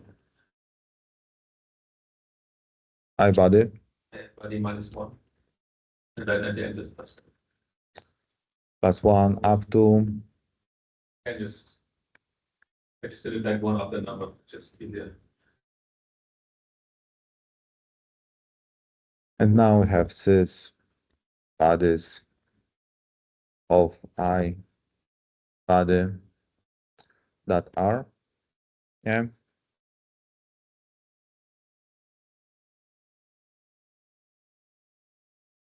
This is the way to write it in explicit way.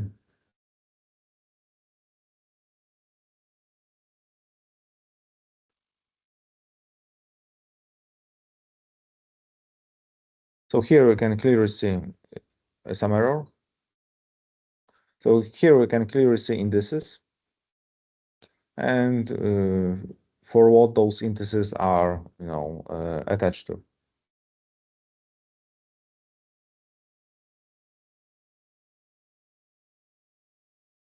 Yeah.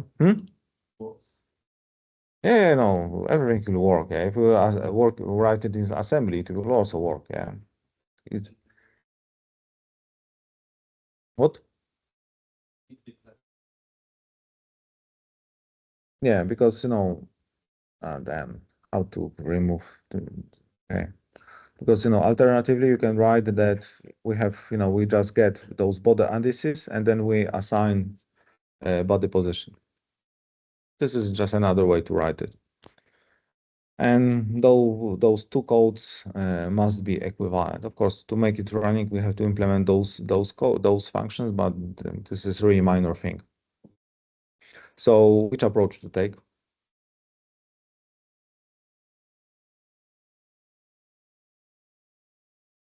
I'm not sure. It's also because this can you just read, that you get indices and you assign body positions. And here 3 times something minus something plus something, yeah.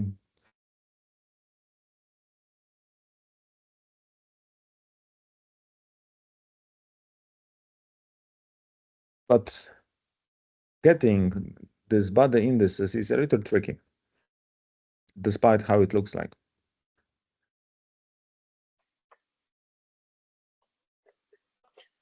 Okay, let's see if it's tricky. I don't exactly remember. Because we need to get I body. How to get I body?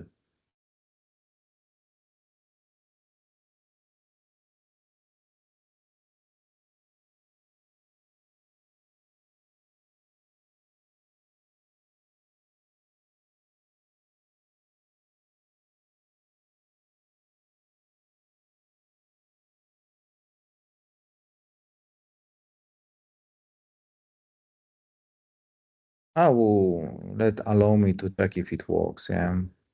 Find sys bodies sys bodies.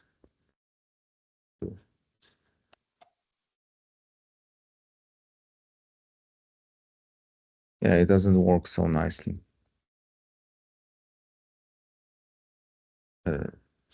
Does it?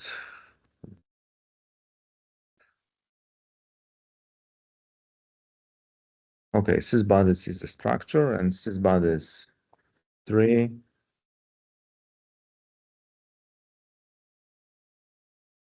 Yeah, because I think that it doesn't know how to compare the stuff.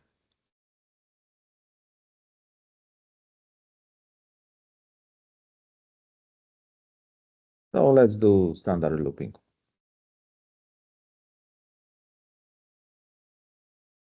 Okay.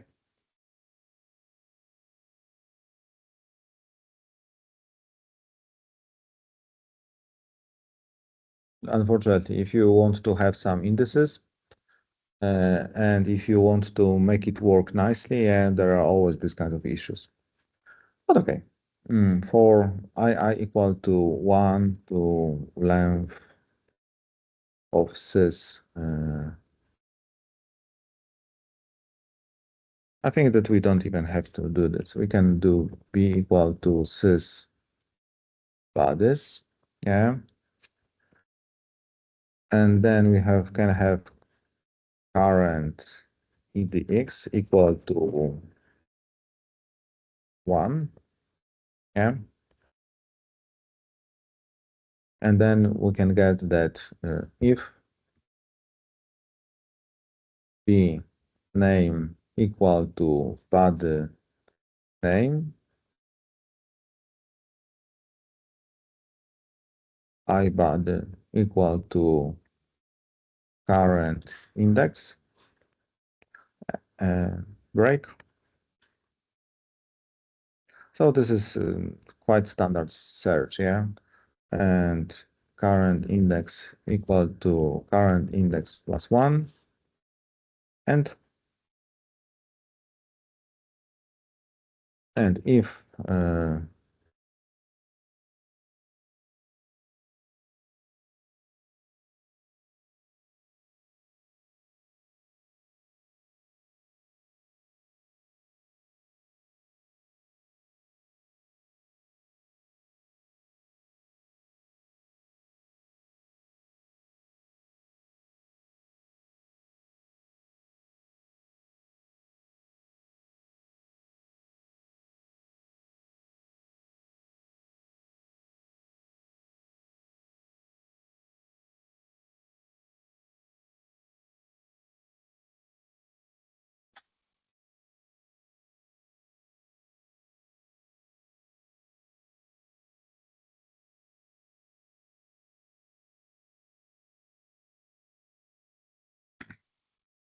okay, so this is partly the cost of doing this in the way that it's nicely readable from the outside, yeah.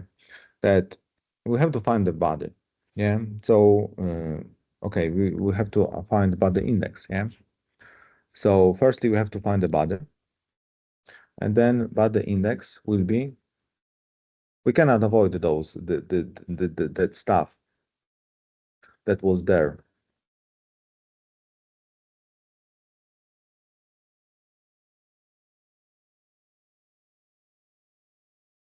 We cannot really avoid this. The only difference is that with this approach, we have this indexing only here.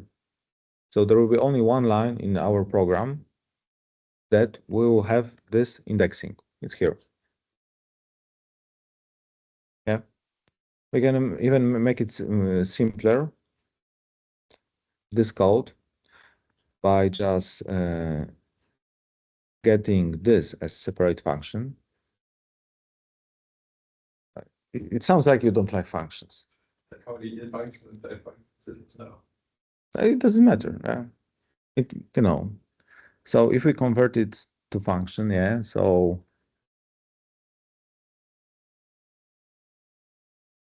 it's okay by the ID or by the number. Yeah.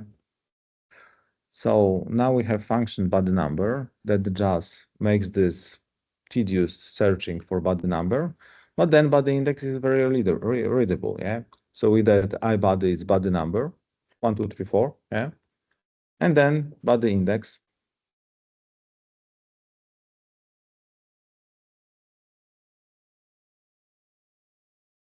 But the index is just this one looping, readable. So this is the reason to use functions, yeah, it's readable. And then if you have error, that, this is easy to check, yeah.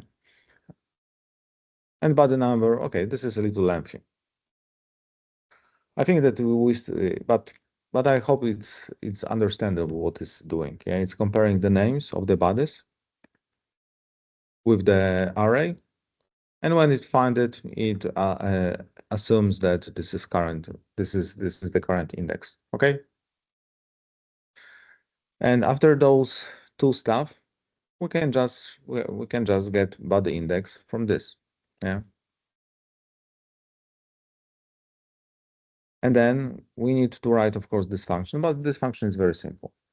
Yeah.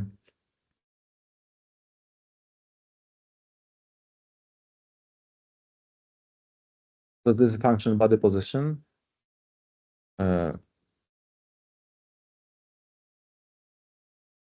It. Okay. It's okay.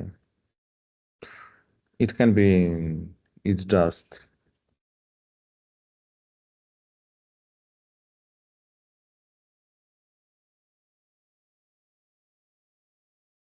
Yeah.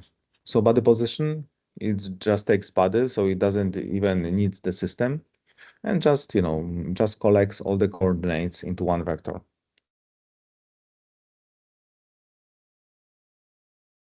Okay. And now we can use it. Remove sys from here.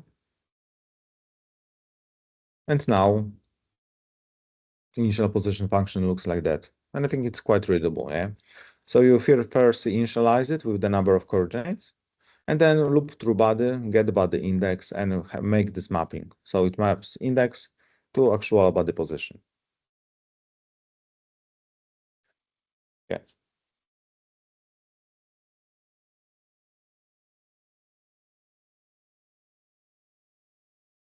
It just collects all the indices. Yeah. Any questions or complaints? What numbers does this BI go through? The What body number? index. Yeah, Like, but what number? I mean, the vector is there assigned from 1 to 9. Does it go through 1 to 9, or does it only go through 1 to 3, or how does it create it? Okay, so the aim here is that the body index for if you provide it with the body ground, yeah, it will give you index 1 to 3, yeah. And then if you provide it with body crank, yeah, it will go to next indices, so 4, 5, 6, yeah. And if you get it shaft, it will go for forward, yeah, so 7, 8, 9. And for the slider, it will go even forward, so 1, 2, 3, 4. Okay, I already lost the count, but I think it's 10, 11, 12, yeah. Yeah, thanks. Now I get it. Okay. Yeah. Here we could even, we could even provide the name, but I don't know if this is useful, yeah. But now let's run it. And it seems that at least we have no errors, yeah. And now let's see if we will get in Q what we were expecting to get. And it looks quite promising, yeah. So let's close at the moment all those extra functions. How to close this part? Okay, I will just close it. Yeah. So we're expecting that we get 0, 0, 0. So this is ground. Then minus 80, 20, and some angle, negative, looks correct. Then minus 420 and some angle from here looks correct. And minus 600, 0, 0. Okay. Works. Are we happy? Reasonably happy. Okay, now we would like to have function constraints. Yeah. But first you have to add those constraints. Yeah. So firstly, let's take a look at our example again.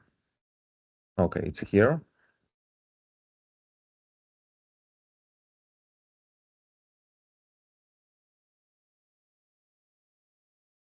And let's start adding revolute joints. Yeah. So First level joint is here, okay? Like here,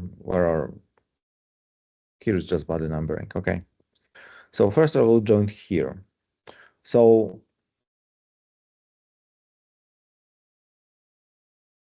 what bodies does it connect? Yeah, it connects ground and crank. Perfect. So what is U vector for the ground?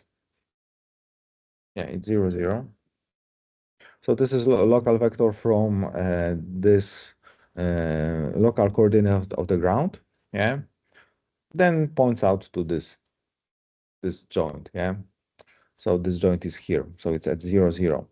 And what is local U for the crank for this body? And this is quite important to make it right, because this defines the kinematic. So here we have to provide exact numbers. So what is this vector, local vector? Yeah, exactly, it's 100, 0. Because as we can see, so here is our frame, yeah, so we can clearly see that in this direction, in Y direction, there is 0. And in X direction, it's positive from here to here, yeah? And because the body has 200 millimeters, so it's half of it, so it's 100. So this is first revolute joint. We have two more revolute joints.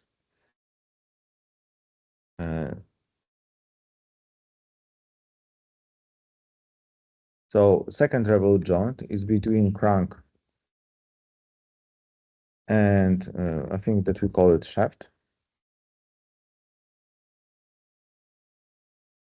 Local U for the crank is exactly minus 100, 0. And for J, for the shaft, yeah, it's 300, 0. Any doubts about this?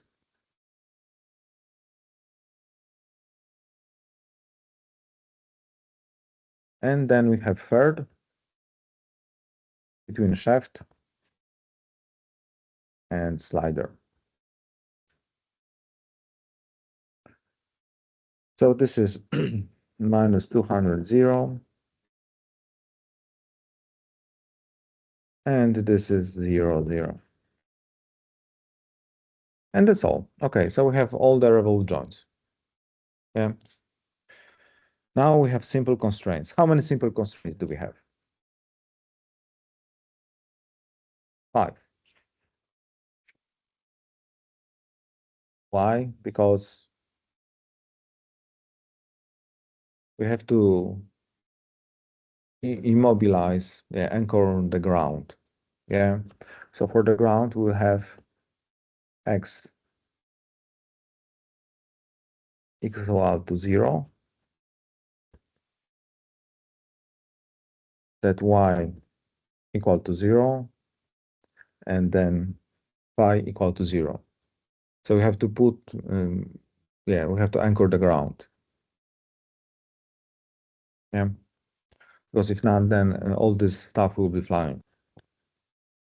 And then I think that we have those two that you were referring mostly. So it's about the slider, yeah? So which coordinates of the slider we need to immobilize? Y. Yeah, okay. Yeah, y, and put And to 0, Y. because it's here. Yeah, exactly. Right. So it's good to hear that, we reached this level of understanding. And now we need one more to make it square. Because now with this definition, okay, by the way, can I move it here? No. We should put this here and put it as a comment, yeah. Now we also need this driving constraint, single driving constraint. And I think in our example, we can see it here. It's for the crank, yeah. So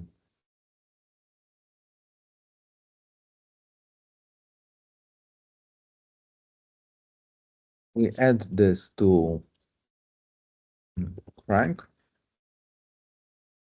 Which coordinate? Yeah. And what is value? So I will put here anonymous function simply as a function of time.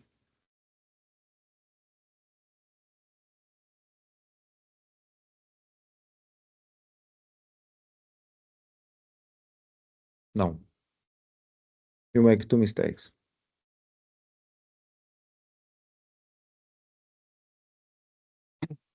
First is minus one, yeah.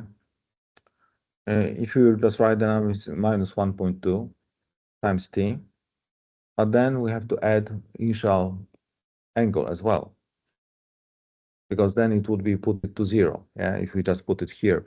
So we have to account for this displacement, initial displacement of 30 degrees, yeah, and based on this definition that we have here, it's minus 30 degrees, yeah. So minus,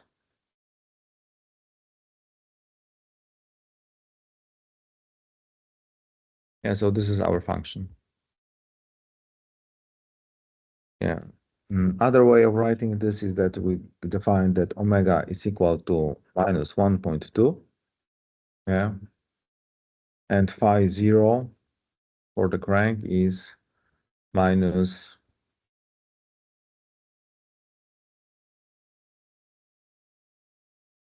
and of course then we have this standard equation,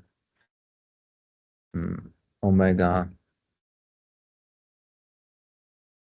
plus phi 0. Yeah.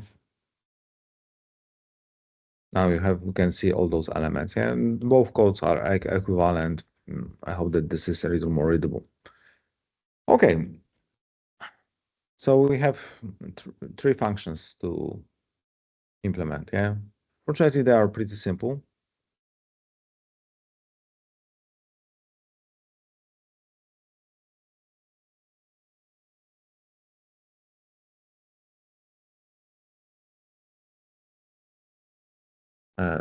First one is that one. So firstly, we define structure joint, yeah. We didn't put the names to the joint. We could, but it's not very useful, yeah. What do we need?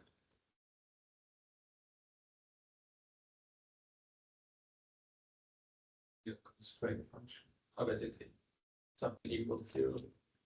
Need the original R from the body. No, we need current R from the body.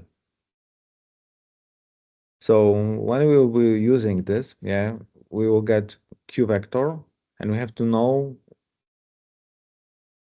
which part of this Q vector to take. So in practice, we need here body index.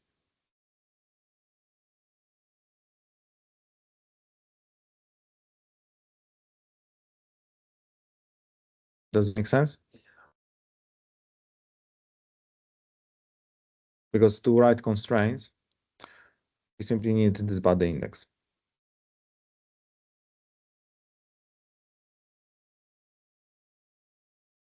Maybe we should put this information directly into the body. What is body index? Yeah. But okay. No, yeah, or body ID. Yeah, but I was thinking to store here real index. Yeah, so 1, 2, 3, or 4, 5, 6, or other, yeah, because this is what we care about. Yeah. So then we would have a joint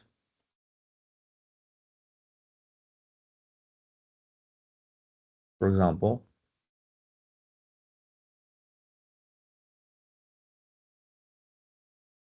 Then we can use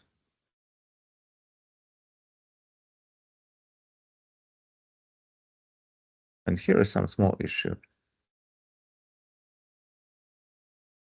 And here this requires body.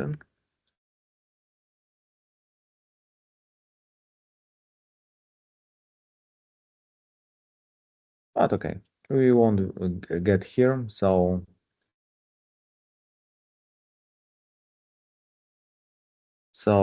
this is body I name because it's easier for us to work with.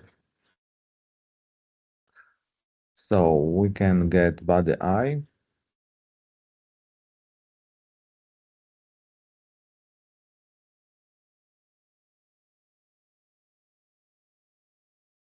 But we need function get body.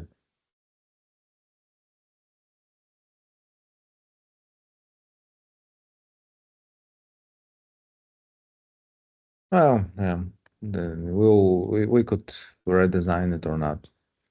It's always hard to get it for right from the start. But function get body from body name.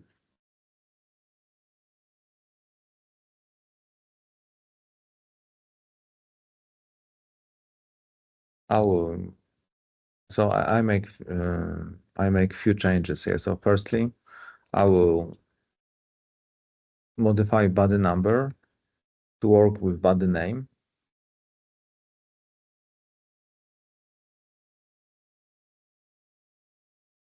Because it's just used in one place. Yeah. And then, and thanks to this, I can write get body, but getting body number from the system based on name.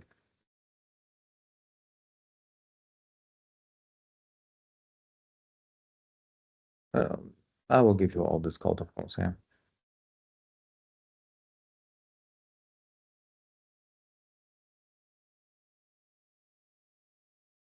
Mm.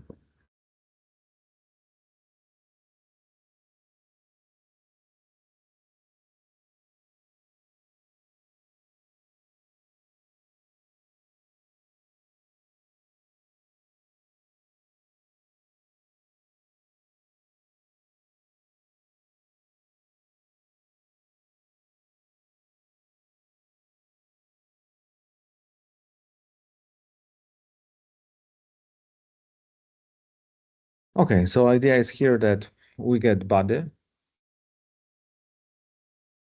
based on its name, because this is how we design the code. Then for the joint, we get body index, because this is everything that we need for the joint, because we need R and phi, yeah, but this information is in Q, yeah, and to get it from the Q, we need body index, yeah, because we don't care too much about the body later, we just need care about its coordinates, and coordinates are in global vector Q, and to get it again from it, we need body index, yeah. And of course, then we need just that one. Yeah.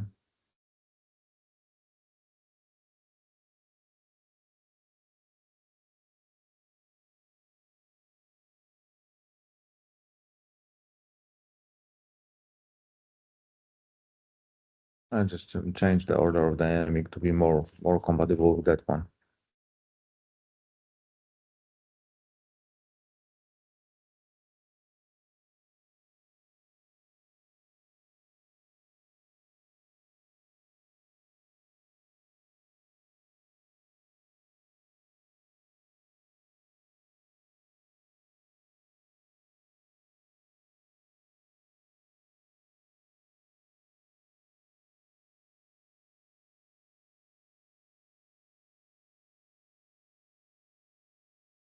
And then we have to add it to the system, yeah.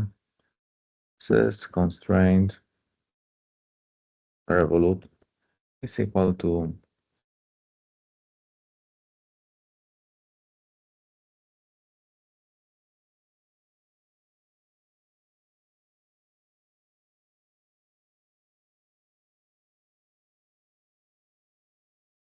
Is it anyhow understandable?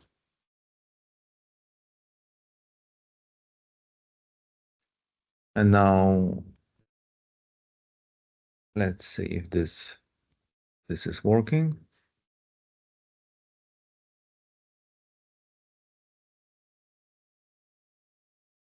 no errors.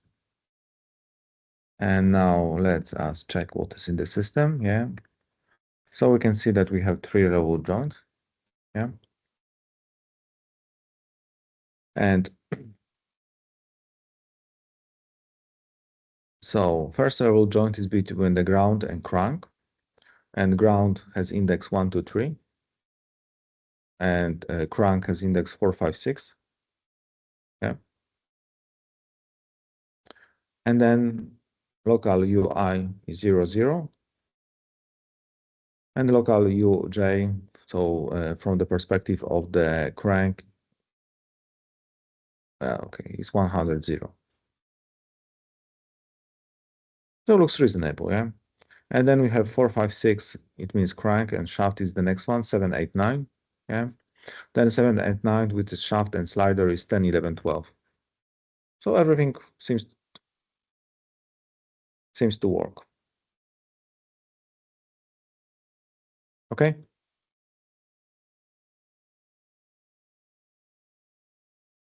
In practice, yeah, we could write already constraints for it. And because we just have 4 minutes. So should we write constraints for it?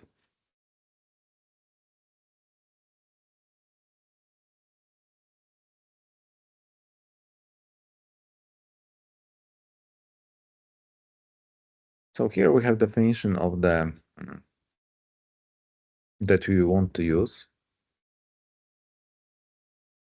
Constraints for the system using Q0, because we just have here Q0 and T equal to 0, yeah. But this is definition of our function. While it gets larger, I suppose that this is the reason why it gets larger.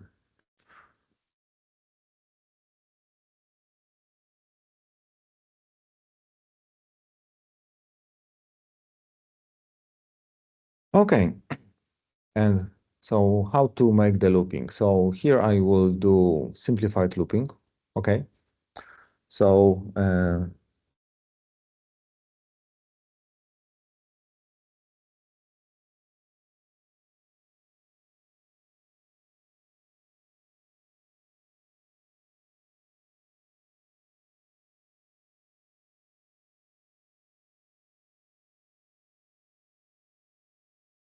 so firstly we need function to get the number of constraints from the system. In the similar way to we get number of the bodies. Yeah.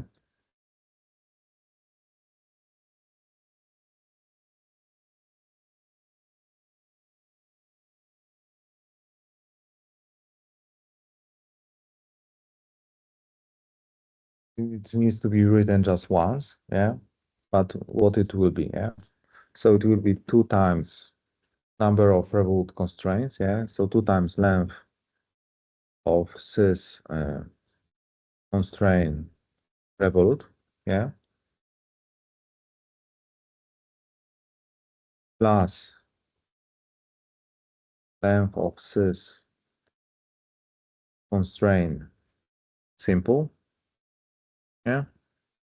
And plus length of sys constraint driving. Yeah. And we can check.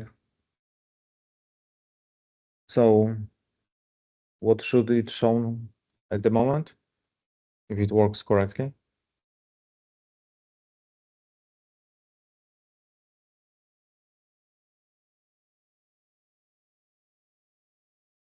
We have added 3 revolute joints at the moment. We are here within our code, yeah. So it should return 6. Okay, works. Nice. And of course, then we can write that C is equal to zeros of n constraint 1 in the similar way. Yeah. Here I believe that I will do indexing in the simpler way. Yeah, maybe then we can play with it, but hmm. So we'll start with current index equal to 0. Yeah, so I'll just, and then we can write that for R equal to sys constraint revolute. And then we'll be able to write C of current index plus 1 to 2. Again, this is a little for simplicity. And then we can write current index equal to current index plus 2. Okay? Not to bother with what is exactly the index. Yeah, we could do this, but let's make it this at this time, this simple way. Is it readable? And here, of course, we want to write our equation that was here.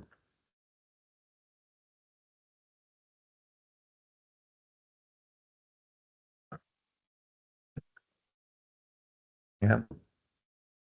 So let's write it. So it is Ri plus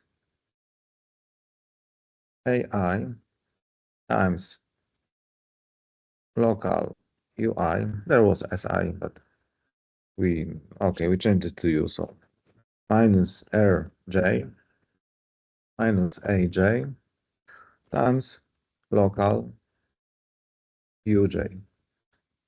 Is it correct?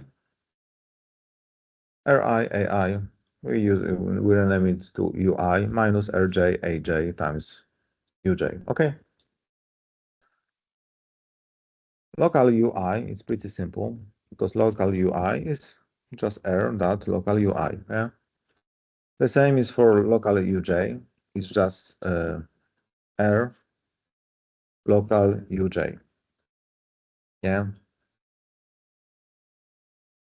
For RI, it's a little more involving, maybe not super involving. Yeah. But QI, it's simply Q of R.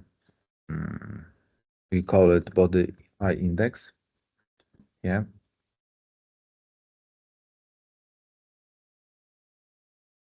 So those are body coordinates. Yeah. So QJ is Q at body J index. Yeah. This is right. No issues here, I suppose. And then we can write that Ri is simply Qi of 1, 2. Yeah. And phi I is simply Qi of 3. Is it right?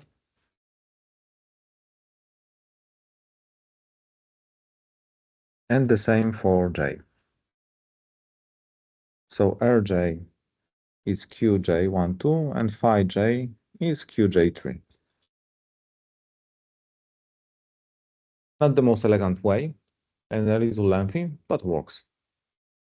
Okay. And so we have Ri, but we are missing those rotation matrix. Yeah. So we need AI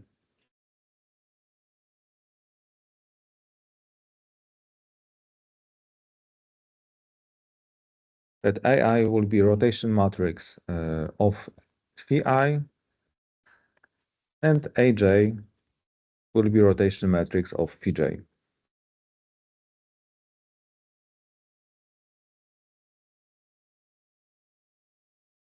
Okay? All this makes sense? We don't have function rotation matrix because we haven't written it, but we will write it. It's very simple.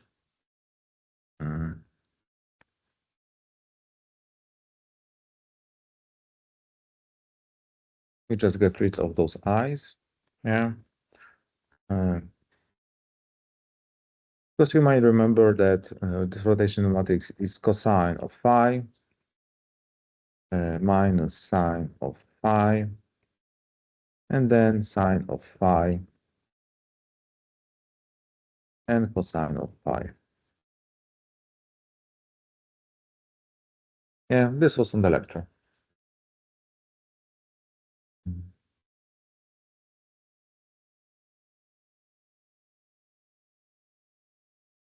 And it should work now, because we have here the Ri, Ai, local Ui, Rj, Aj, local Uj.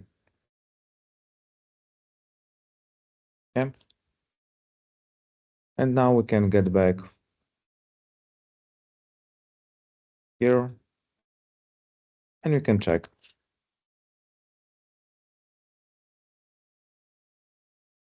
It returns 6 numbers.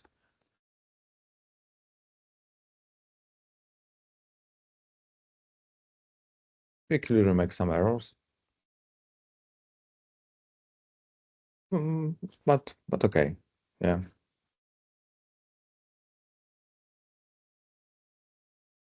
So it is what it is. And we run out of time for today. Any questions, comments? Is it difficult? Yeah. Yeah, that's why I think that, I thought that maybe I would give you more code and ask you for doing assignment, but I think that maybe it's not the best choice. Maybe it's better to little slow down, yeah, and finalize at least the content of this file on the next in 2 weeks, and then we'll see what we'll get with this code. Does it sound okay for you?